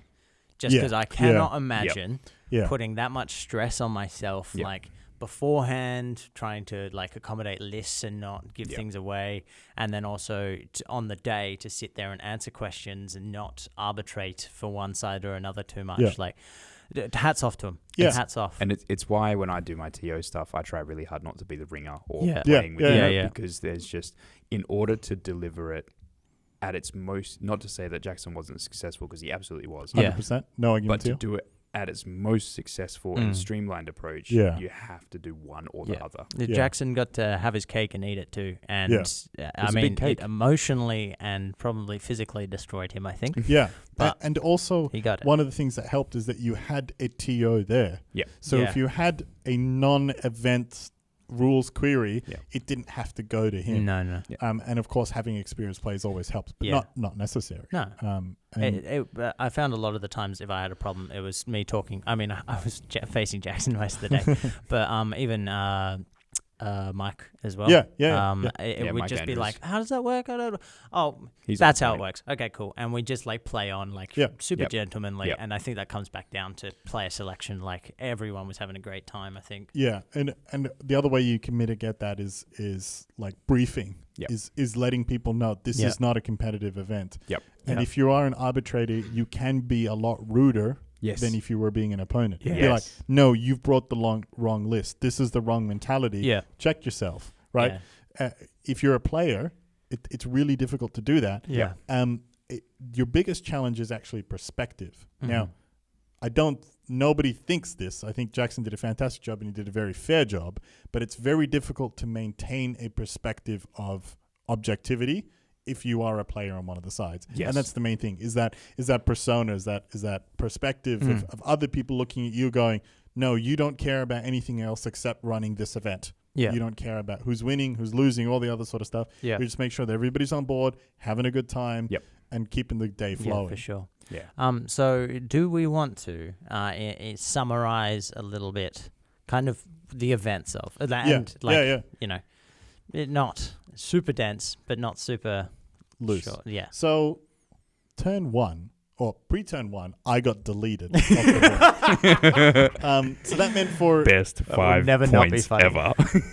That meant, siege asset points. So that meant for turn 1 and 2, I was doing nothing. Oh, sorry, for turn 1, I was doing nothing because everything else is in reserve. And then my sewer platoon, my outflank platoon was turn 3. Yeah, I do remember Dan when he got something on the board. It was like Christmas for him. I saw him light up. He's like, "This is going, this," and then we're going. I was actually in turn 1 and 2. I was actually trying to involve myself in everyone's dice roll that I possibly could because I just wanted to roll dice. Yeah. See, I was doing the opposite. Yeah, I was like, how are you guys going? You guys going fine? How's that going? How's that going? How's that going? I was like, cool. My team had their orders, Gorcin. Yeah. My team had initiative. So my armored players caught a very unfortunate heavy howitzer hit at the start. Yeah. So they were dead in the water, and I told them to just pivot around. Yeah. Michael was next along the line, and he was basically, at turn 1, he was positioning to basically catapult himself across turn 2. Yeah. From the right flank to the center objective, because that was a change in the hook. The original hook was punch through the right, then across the middle, and we said nope, go stay across on our side and then up. punch up the middle. Yeah. And so the armored players were affecting that, and they managed to get that over the next couple of turns. Yeah. My infantry players, which are on my left flank, and I told them, I was like, look, hold for now.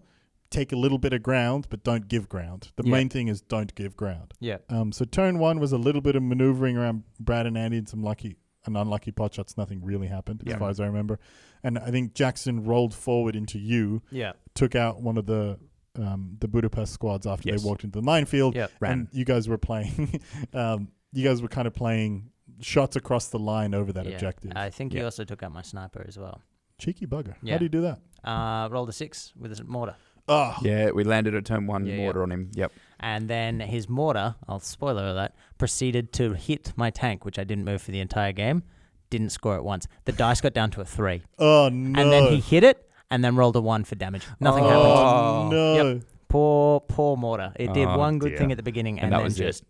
I just trusted in his ability to roll badly. I've said that a few times. But so we had, from the Allied side... We had all of our infantry on the right flank pushed right up, and they were basically, Tyler was a little bit more cautious in terms of running things forward, and kept looking at me when I said, run it forward. We just talked about that. He kept looking at me going, he's like, do you not see what's on the table? I was like, no, run it forward. Meanwhile, Andy did run forward and actually, it's partly to hide from the flat cannon and get some operational tendency that way, but also by being up against that board edge restricted the capability of your outflanking stuff to immediately drop in on us. Yeah, if it was coming it was coming in on that flank, which we didn't know. Yeah. Minefields were going off all over the place by turn 1 already, and so so one of the flame half track from Mike Andrews. Yeah, so the timing was a little bit off. So you got to remember, so as the commanding officer, I knew where the hidden minefields were. I physically couldn't tell anybody about where that was. I didn't even tell my own team because I'm not allowed to tell my own team. Oh, really? Yeah, so because they're hidden. Yeah, so we could run into them. You could run into them as well, so I can't tell you where they are because it's not a fair advantage. Okay.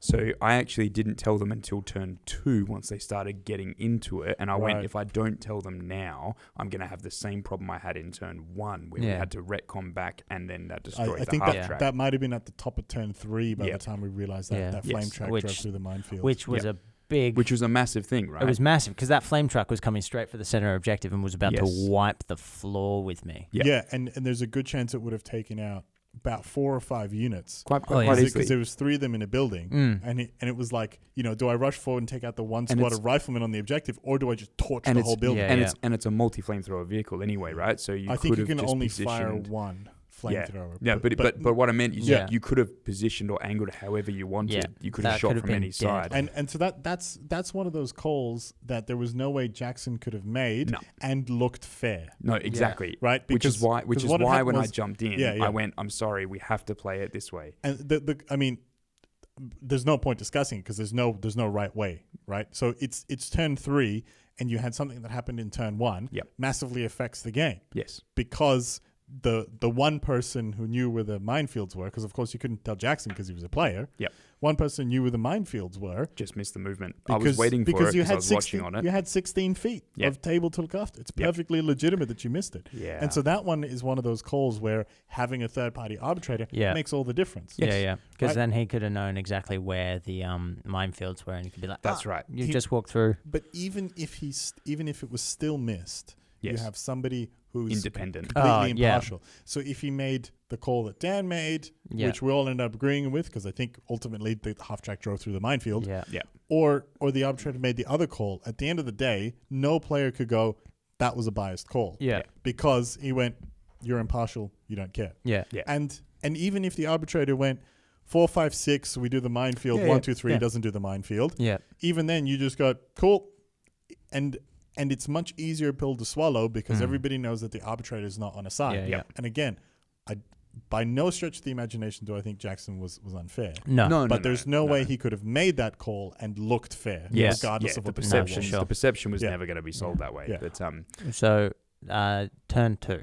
yeah, Before we get too caught up in the minutiae of Well, adjudication. it was just that one is a really good takeaway for it's narrative great. events. it is. Yeah.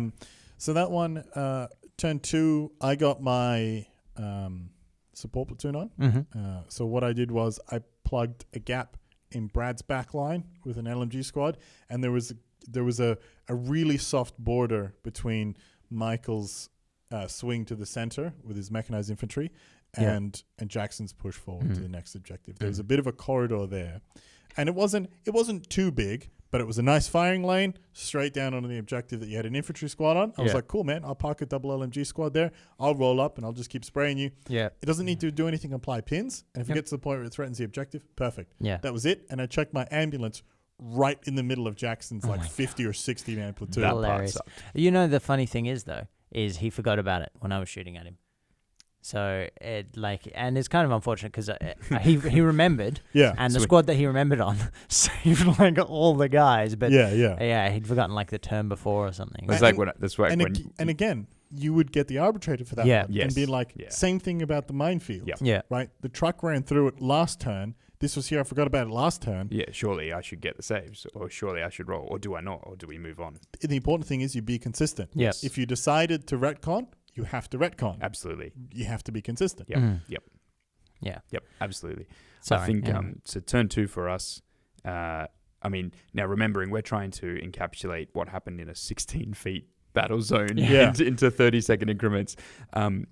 Probably the big thing when I was walking around on turn 2 was I was looking at what was meant to be our armored push. And again, no disrespect to the players. They did perfectly for what they needed to do. They made the right calls. But I looked at the consolidated armor and I'm like, you're on a road. And they hadn't moved. And you hadn't moved. And Actually, your opponent had just dropped smoke in front of you. Oh, yeah, the smoke. No, I take that back. The tanks rolled into the ruin. Oh, One of them they did. did. They ignored the road. That's true. Now, they may have ignored the road because I put a minefield on it, but they didn't actually know that at that point. Yeah. So, And we mined the other road.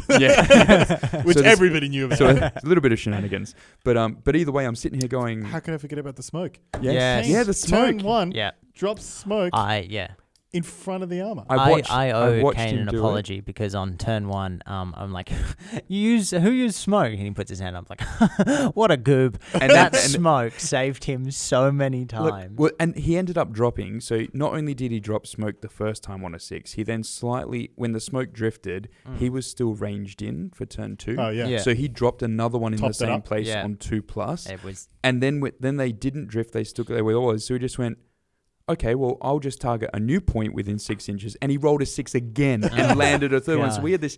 So everyone that talks about smoke being useless and stuff, look, I get it for majority of things. But when you're playing a 16,000 point game and your tank armored division is stuck between 2 minefields and a ruin, and then you restrict the fire lane with smoke, that's infuriating. Oh, yeah. It was extremely effective. Yeah. But again, it was also a point of like, okay, my armored push, we need to push. Yeah. we need to go up. We need to get past the obstacles. And they were quite stationary. Yes. And they were more or less effective with their fire, but they weren't decimating my armored platoons. I think they lost maybe 1 or 2 units by turn 2, if that. Yeah. Of actual order dice. I was going to say, I think it might have only been 1. Speaking of might have only been 1, in the prep bombardment, there was only 1 other casualty across the entire 16 feet, and it was a single inexperienced rifleman. So there was like 50 or 60 prep bombardment rolls, and the only 2 things that died were my major and a goddamn inexperienced rifleman. That part I didn't know, and it makes it so much funnier. That's beautiful. Oh, you too, Major. That's so good. So turn 2. my armored platoon players were successful in rolling left. They had repositioned their carpool. It looked like we were playing Team Yankee. Team Yankee, yeah. They repositioned their carpool a fair amount to the left. New fire lane, good positions. Good effort on that one. Mechanized player was starting to roll across. He was pinned down a little bit by the howitzer. Yeah. But fortunately, where we put the retconned half track actually blocked the howitzers firing. Yeah. So we could get the half tracks across. Yeah, that was. I was quite happy to take that as a tit for tat sort of thing, because I'm like, I did retcon and blow up your half track. It's only fair that you've now got an avenue to sneak everything else through. It was the first time I've ever seen a heavy howitzer move during a game.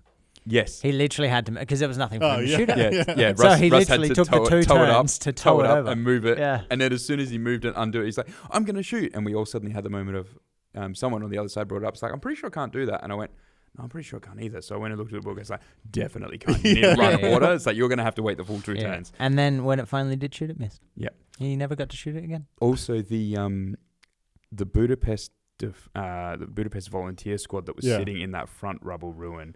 So we had in the center of the board the armored platoons. By the armored platoons, right? We will get to this in turn. We'll talk about that squad particularly in turn 4. What you need to know is that in turn 2 they moved there. Right. So they were there for ages. Yeah. Sorry, I know Michael was also pressuring forward. So he was. I think what his actual intent was to go forward and bring Russ into him and keep him off the objective. Yep. And so he managed to do that sort of turn 2 as well. Yeah. I know Jackson was continuing his advance forward. Brad was happy to just sit there and plink it and just watch Andy start moving everything around. Yeah. And it was fine because Andy was going to take the long scenic route. Yes. And Brad brought a lot of ammo. Yep. And Brad's instructions were hold the flank, slow him down. And he did exactly that. He did exactly what he needed to do. And it ended up and we're crossing turns a little bit, but it ended up in the position where when your reserves started arriving, Andy suddenly was in a place of, now I need to go back. Now I need to actually pull back across. So avoiding the minefields that way and trying to put pressure on worked to a degree. Yeah. But not maybe as well as what we thought it would. Yeah. So that's the thing about outflank pressure. Yes. Is forcing somebody to guard the flank. Yep. If you're really lucky, it's not the flank that you chose. Yes. And when you have 16 feet, you have that many players, both of them are going to guard both flanks, which means even if your outflankers do nothing, you still got double the benefit because you held up something. Because you've held up the army, right? Yeah. So turn 3. So turn 3 is where it started to get hairy, very hairy. We had virtually the only thing of mine that did not arrive from the sewers was my junior lieutenant. Yeah. I thought I killed off one of my squads rolling a foobar. It turns out that the symbols on those dice were actually 1s. I did a happy dance. Yeah. I was so ecstatic. Fun. I'm pretty sure my voice cracked. I was so excited because I hadn't killed off one of the most Here's a really important units. thing that I want everybody to take home. Before you start a game with your opponent, show them the dice that you're using, show them what's a 6, and show them what's a 1. Obviously, it's irrelevant if they don't have symbols, but if they have symbols, show your opponent what the symbol is. Yep. It was actually a habit I picked up at Necromunda because I use my airborne. I actually use my airborne dice as my D6s, just because everything fits in the nice dice bag and stuff. Yeah. And I was like, that's a 6, that's a 1. Happy with that? They're like, yep, cool. All right, now we know. And after that, I'm just like, I should do this for every game. Do it, because otherwise you will roll a foobar and go, my squad. And everybody goes, yes, stuff you, Dan, because you just killed 4 of my units. And then you go, oh, it was double 1. Got him. Gotcha. I was not popular. We all hysterically, he was less popular. We all hysterically laughed about it because it was actually the Axis players going, hang on. Aren't those 1s? And then I'm going, I'm like, you seriously probably should have just shut up and let it go there. Prussian Officer Academy teaches you honor and integrity. Yeah, right. Look, it didn't help that I had to use whatever dice were around the table as I was dropping units down. So I was like... I'm pretty sure I clept about 8 dice in that day. Look. Just because I'd grab some dice, I'd roll them and be like, cool, all right, I'd pick them up and then I'd go to 16 feet away and be like... Oops. Yeah, I did a bit of that too. But I've got another dice story which you witnessed at the very end. But so anyway. Just quickly, if you foobar in the sewers, your squad drowns. Yes, auto death. Yep, which is why foobarring was such a bad thing. Yeah. Sorry, keep going. And it was -2 to come on from the sewer drops. Yeah. Anyway, so I'm basically teleporting behind people and rapid firing the machine guns and deleting their units, and that that had the intended effect. So that was turn 3? That was turn 3. I think you deleted 1 unit out of every platoon. There was only for all 6 units, so all 7 units that I put on, Yeah. only one of them did not delete a unit. Yeah. Disgusting. Yeah. And they were all healthy at the end of that activation. And they were all healthy. They were full health. One of them, The that you flamethrower team deleted- even survived. Yeah. Filthy. One of you deleted was the flat cannon. I yeah. deleted both flat cannons. So Yeah. I noticed that Andy had been held up for 2 turns by this giant flat cannon shooting Yeah. at him. Yeah. So my flamer came in behind it for Brad and just went Yeah. and just set that thing on fire and obliterated that. And then I noticed there was another flat cannon over at the other side, and just ran 8 guys on and just shot them up and got rid of them. Lovely. And walked around to my team and went, "There's no more flat cannons." And they're all going, "What?" I was like, "There's no more flat cannons." They didn't understand what I'd done. At the bottom of turn 2, I walked down the board and I asked Commander, it's like, give me a priority target, give me a priority target, give me a priority. And they all gave me one. And then turn 3, I tried to do the same thing. So I only got one of my Vane squads on and the Panzer Rem and my officer team. I didn't get my engineers and my other Vane battalion. So my one Vane battalion literally appeared out in the open, next to an objective, next to Tyler's LMG squad in a ruin, next to Andy's, what was it, an M17? I think, whatever that vehicle was. As an M17, 2 Panzerfaust into the M17. One of them missed. One of them crew shaken. Crew stunned.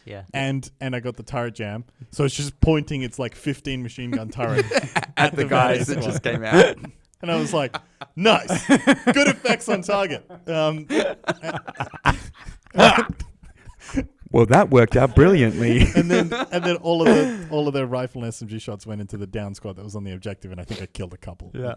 No, really. And then like tireless activation is just like posed 7 guys out of that squad. I'm pretty sure they were in super close as well. Yeah. What's so funny about that is Andy was really disappointed with the M16 because I don't actually think it killed anything really. I think in the first was that the quad 50? Gun. Oh, it's a quad 50. Oh, right. It's the M16 MGMC. Right. Yeah. But it's like I'm pretty sure that when it was, it's like the first 2 turns, it's like I shot at that unit in the open. They took 1 pin and I killed 1 guy. Yeah. And there's like 12 heavy machine gun shots on 3s, and it's like, one pin and I killed 1 guy. My Panzer Rem just like missed the tank. Nice. Oh yeah. There was a lot of that. That was hilarious. Beautiful. Yep. 3+. Mm-hmm. You know, I can kill myself in a 16%. Can't hit a vehicle on a 66. And then my officer team started playing a game of Benny Hill against Tyler's howitzer, because I spotted behind it and I hosed this heavy howitzer, killed 1. And then for the rest of the game, the howitzer would pivot, and I'd move my officer team around. Because there's no minimum range on a howitzer. Don't you remember?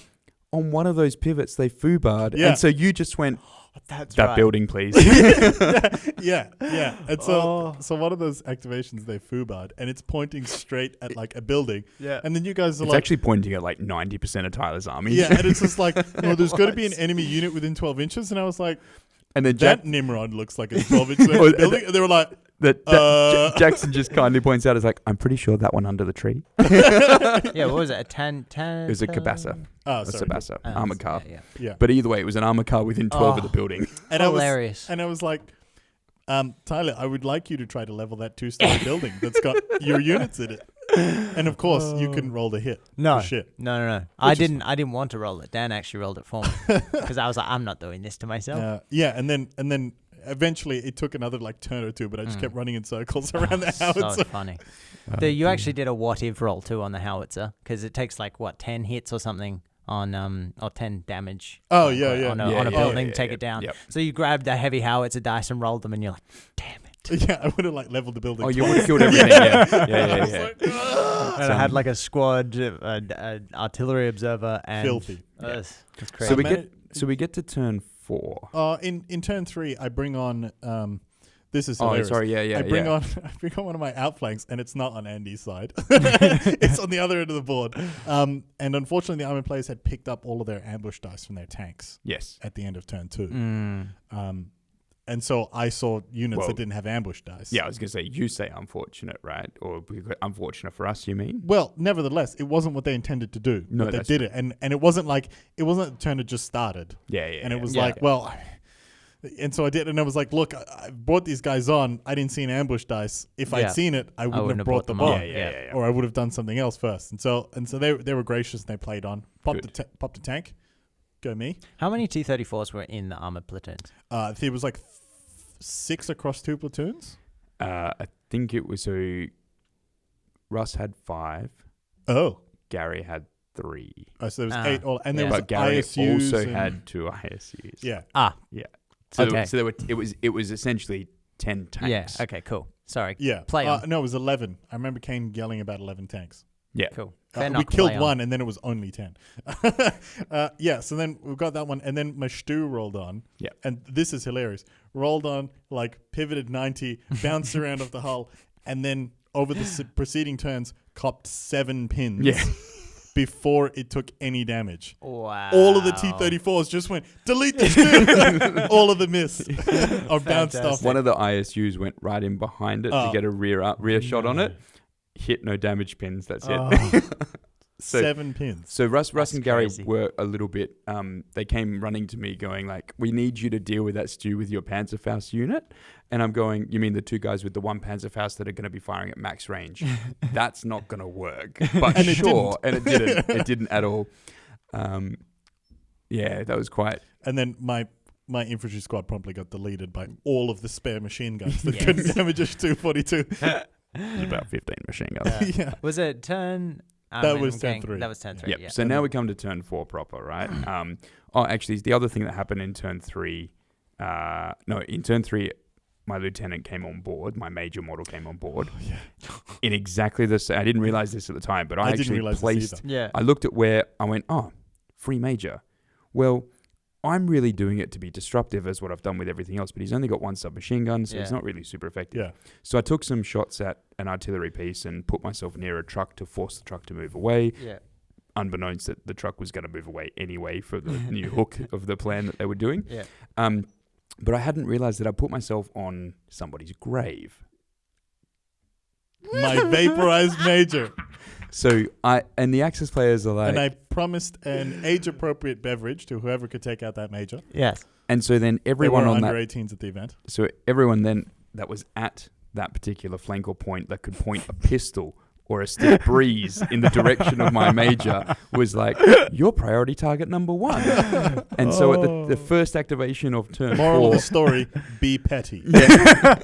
First activation of turn 4 was the Cooper wagon Jeep zipping in behind the medic with its machine gun going, you're point blank, sucker. Behind the major. Yeah. Yeah. Just hosed him. And just took, and I can't remember if it was him or one of the other units, but I remember it was getting shot at and then coming full circuit of the table, coming back, and Kane and Luke going, oh, he's dead. Yeah, he didn't get 3 hits, he got 3 wounds. Yeah. On like 1 MG burst. It was disgusting. And I was like, Wow. and I'm like, fine, I can deal with this. No, he's dead. And it was right on the grave of my major. It was just like But pistol in hand. So killed from the grave, which is only fitting. Fantastic. But the biggest thing that happened on turn 4 for the Allies side, the armor's obviously advancing on the flank. Yeah. But the Budapest volunteer squad at this point has been taking all the shooting, partly from the armored platoons. Yeah. That was the one on the that's objective. In the that's ruin one on the building, objective in the ruin. So they've been shot at by Luke's forces, by Kane's forces, Yeah. by Michael's infantry that are starting to push up and, would have and copped get some pot aggressive. shots. Yeah. They had been shot at within the ruin. They'd only taken 4 pins. There was a mortar ranging in on them that was on a 4+ and was missing. Oh my God. And they hadn't lost a single member Yeah. at all because Fantastic. because all I kept doing In basically hard was cover, go down. hard cover go down because they were freaking out. They weren't going to go anywhere. Yeah. So I was locked into that ruin. Yeah. And I had squads behind them ready to go. But essentially I was like, how are they not dead? Like, how are they not even just losing people? Yeah. Like the sheer number of dice, and there was like all sorts of things that were firing. Eventually a flamethrower moved up, missed. I'm like, if I hadn't painted these guys, I would be painting these guys. And then what happened for me in turn 4 is I got my last sewer guys on. Yeah. The Van guys just crawled out of the sewers in the fountain. Stupid And they just sat in that fountain. Yeah. They also got to, I think it was 7 or 8 pins by the end of the game. None dead. Stayed there all day. And they had an MMG, like they had a whole squad with like 2 LMGs. Mortars trying to rain in. Mortars. Oh, it's crazy. And then and Andy's going, have you got any reserves left to get rid of these guys? I went, I can't help you. and I just like, yeah, they'll go down. They'll be fine. They can stay. Yeah. Finally got rid of their your howitzer. howitzer. Exactly what they needed to do. Yeah. And you also had your flamethrowers, didn't you? Your engineers. Assault pioneers. Yeah. They just popped out, and I think they torched your infantry squad. No, it was the last of the volunteers on my flank. Oh, that's right. That's right. Yeah, because they were on the objective. Yes. And I was like, no, see ya. I just lit up. And then I think I lost the flame. Oh no, he got exceptional after that. Yes, he got exceptional off with an LMG. With an LMG. Yep. And then my other Panzer Grenadiers came on. 2 Panzerfausts, bounced off a T-34, hosed the squad of 5, and then my officer runs out and hoses your squad of 2. And I'm like, cool, that's... And my squad of 1 guy is like, I'm like, 1 guy, 2 pins, what can I possibly do? And then Gary's just like, just get him out of the way so my tank can shoot them. Yeah, and they all just got mopped up shortly after. Yeah, I'm pretty sure a pie plate landed on them. It wasn't pretty. Yeah, and then... oh, yeah, that's right. They can get heavy howitzers. Yeah, and then I was like, I mean, I'll roll them around. Yeah, all of them under the template. And then... I'm trying to think and then at that point, all I had left on the board was my Vane guys in the fountain, and my Hungarian officer team were called out, and they were standing on top of the destroyed howitzer, waving a Hungarian flag. And they contested 2 sectors. Yeah, they did. Because they were right on the border. Right on the border. There was 1 guy on each side of the line. So that was nice. And then Dan hunted my LMG squads with his sewer rats. Yeah, so they were gone. Yeah, my sewer guys, basically, their whole intent was I looked at who hasn't activated or has activated it as a big threat, and I simply went, right, we're going to play the game of unit deletion. Yeah. And then the rest of turn 4 and 5 was basically all of my commanders just vomiting onto points. Yeah. Yes. Jackson and Brad both collapsed on that one point with everything they had, including the ambulance. Yeah, literally everything. Yeah, there was a medic like sprinting onto the point. Oh, yeah. And then... we had to do everything we could to contest that. Mike was also trying to rotate one of the objectives. Kane and Luke just like charged forward on this objective with your guys in the building. Yes, to 2 contest. Flamethrowers, Nothing. both of them just out of range. Yeah. Just trying to hose the squad and get them out of there. The middle objective saw a squad of Panzer Grenadiers take 2 mortars, a heavy howitzer, 3 squads worth of LMGs and rifles. Mike's squad. And bulletproof, man. And another, and they finally went down after I had 4 guys like come around the corner and just like hose them with point blank LMG fire. Yep. But that was in the last seconds of turn 5. Like, so sad. They survived every. I was 2 turns of howitzer and mortar fire, like everything. Because I was expecting that one to be contested when we got to the scores, and then when and Russ came over and he was like, Tyler just got the middle objective, and I went, oh, you mean he's moved up to it? He's like, no, he just got it. Yeah. And I was like, oh, nice. Because I had forsaken that one to go, that's contested like the other 2. Using my junior lieutenant when eventually he came out of the sewers, veteran. He was pointing, directing. He's pointing, directing everyone. and I'm sitting here and I'm like, where can I possibly put him that's beneficial on turn 5 with 1 submachine gun? And I went, contested objective, and so deliberately put him in front, and I'm like, I know he's going to get shot, but if you're shooting at that, you're not shooting at one of the other squads, but you have to shoot him because he's on the objective. and then I charged him with my veteran charged him with 4 guys, and just murdered him. No, you don't remember. Oh no, that was that combat. Yes. Yeah, he didn't murder me. He was regulars, and I was veteran. Yeah. And I had tough fighters. Yeah. I had 3 guys against his 1. Yeah. And I was like, all right, I'm going to roll to wound you. We both thought it was a foregone conclusion, but he fluffed his roll, and I went, okay, well, I got an SMG, so 1, I got a 5, okay, got 1 dead, tough fighter, got 2 dead, and then he's like, well, I'm fanatic, I'm still going to fight on, and I'm like, okay, and then eventually you got the kill, and I'm like, all right, but we fight at the same time. Yeah. Dead. Yeah. I think I had 1 guy survive. Oh no, we traded units. It was a full trade. I remember that now. Yeah. Assaults. So good. Yeah, like I said, I want to play with that when I do my narrative, because I mean, fluff, it's difficult. Yeah. And And that was pretty much it. I think so, yeah. But by the end of it, it was... I mean, we're leaving, obviously, stuff out that... A lot of details, we can't get into, but... Yeah. And it's also the stuff that we were aware of. Yeah. There was at any a given lot of time, battle reports that didn't make it up. At any given time, there was 12 feet of table I was not looking at. Yeah. And so it was, I think, 11 sectors to 4. Yeah, 11 sectors to 4. 2 contested objectives, 11 allied sectors to 4 Axis sectors. The rest contested or unclaimed. And there were it was a crazy amount of 2 contested middle objectives. 2 contested objectives contested and 1 middle. allied objective. So it was a total of 25 to 8 allied to Axis. Yeah. And it was not the way that I thought it was going to go. No, I thought we were way closer. Well, actually, yes, I thought the scores were closer.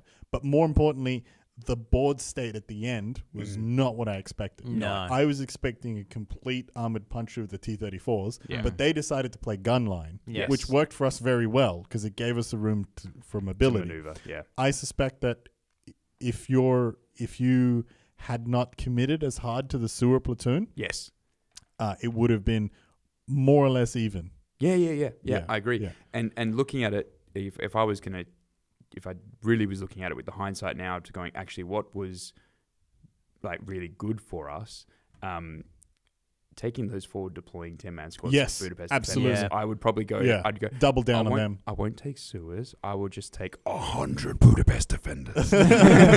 Yeah, that's crazy. Yeah, because they were amazing. Very good. Final thoughts. Let's do it again. When's the next one? Yeah. Well, we've already talked about what the next possible things are. So everyone that was at the event is talking about doing something. Oh, hilarious! The group chat was just like, one person was like, "I'm thinking of doing an event." It's like bang, bang, bang. So I think it's like 8 events planned for next year. And I don't mean this as an insult to anybody. I would be surprised if we see more than one. Yeah, they're massive effort to do. They're massive, and especially like we talked 16-6. Everybody brought their own army, or at least we had some players swap out. Yeah. So ultimately, there were armies loaned, but that was just due to coverage, though. That was actually just due to circumstance, not because people didn't have armies. That's right. And I think like a lot of people supplied terrain. Well, I mean, I think one in every 2 brought a box of terrain to cover a 6x4 or more than one box. And so had like 3 boxes. I was going to say and in my car, so I was late and I was originally meant to help do setup and stuff. I had a trestle in my car. I had boards in my car. I had 4 6x4 boxes worth of terrain in my car. So we actually had oodles of terrain left. And I guess the point is on that one is don't do what I did with Varsity and supply all the terrain. No, just leverage. ask your players. Especially even if you don't go big of like 16, 12 players or whatever, you don't go 16 by 6. Even if you're only going 3 by 3, what I did, it's like, no, ask your players to bring terrain. For sure. Maybe make 1 or 2 centerpieces, but don't. Yeah, definitely. Don't feel that you board. have to build everything. I made a 12 by 4. Yeah, we played, I think almost all the boards we played on were literally trestle tables with like a mat on top.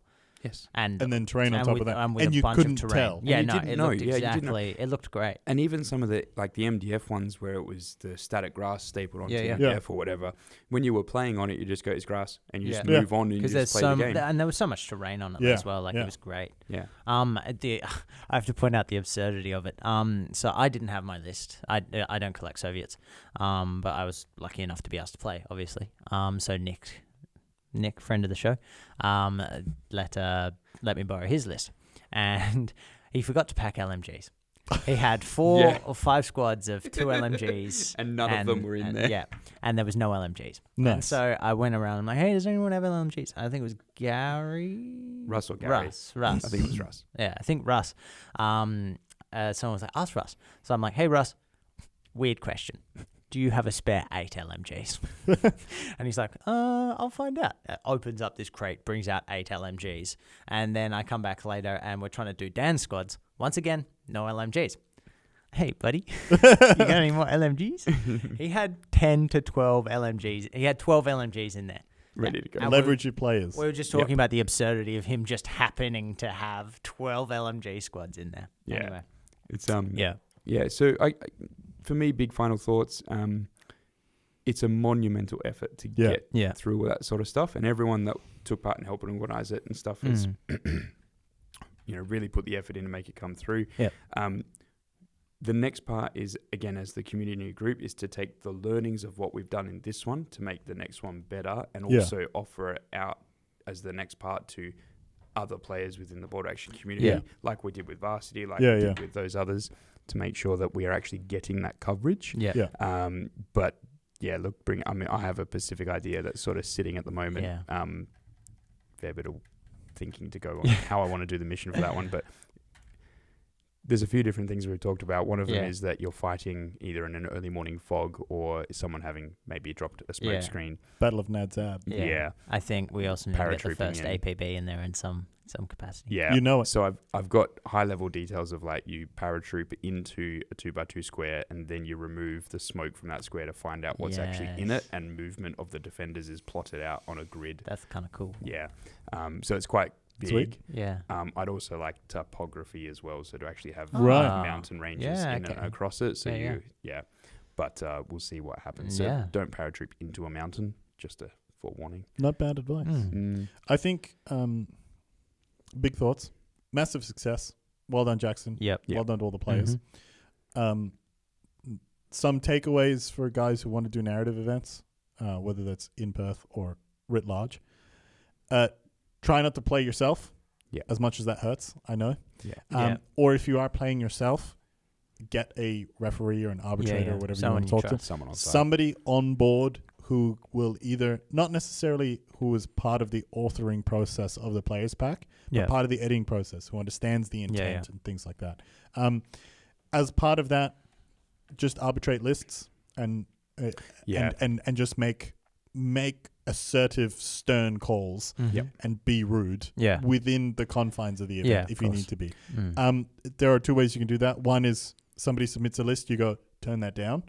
Or you grab one of the other lists and go, tone that up. Yes. I would, further to that, if you have the time, custom selectors are really good. I would encourage you to stay away from choosing specific units.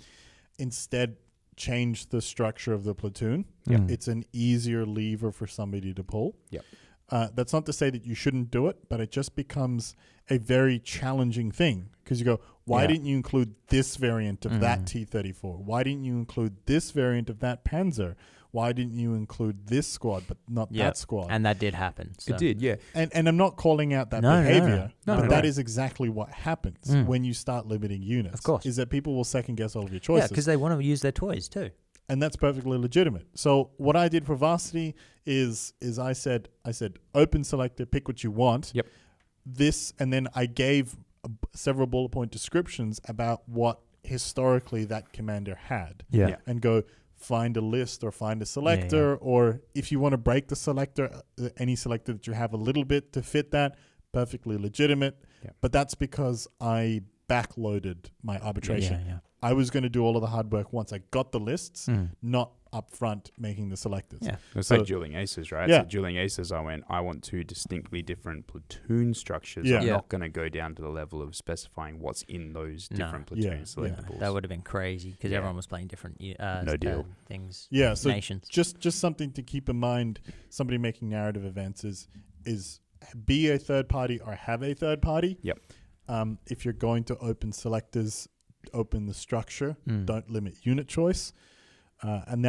And again, not for any kind of, that's unfair BS, but just you want to catch mentalities is all that you're doing. You don't want people to sit there optimizing and leaning out lists for narrative events. If you look at a real life infantry platoon, it's got a lot of fat on the bone because you lose it in combat. A TONE, or a table of organization equipment, isn't ideal. It is not reality. And that's something that people need to understand.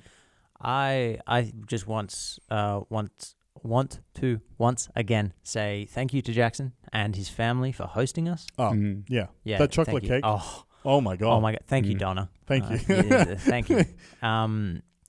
Thank you once again for all the players. You guys were amazing. The comradeship and the gentlemanly behavior across the table was fantastic. But apart from that, when's the next one? Let's go. Let's throw some more dice. On that note, thank you very much, everyone, for listening / watching. Thanks, everyone. Really appreciate it. If you like the content, make sure to subscribe, like, all that good stuff. Rate it with thumbs and give it stars. Whatever the rating system is, give it a lot, because that helps us with getting more people involved, which means we're more motivated to make content. Yada yada yada. All that jazz. And a big one is share this with other bolt action players that you know. That's a really big one. Because we love discourse as well. Absolutely, we're pretty active on the bolt action pages on Facebook and stuff. If you have any questions or you dispute our claim that this is the biggest bolt action game, prove it. Let us know. Show us. We gave you the numbers. Photos. We gave you the measurements. 16,750 points on a 16x6 board. 12 players. 12 players. One table. 1 day, 1 sitting. 1 man and the leaves. But thank you so much, everyone. I've been Tyler. I've been Gorcin. And I am still Daniel. And thank you very much. We'll see you in the next one. Catch you later.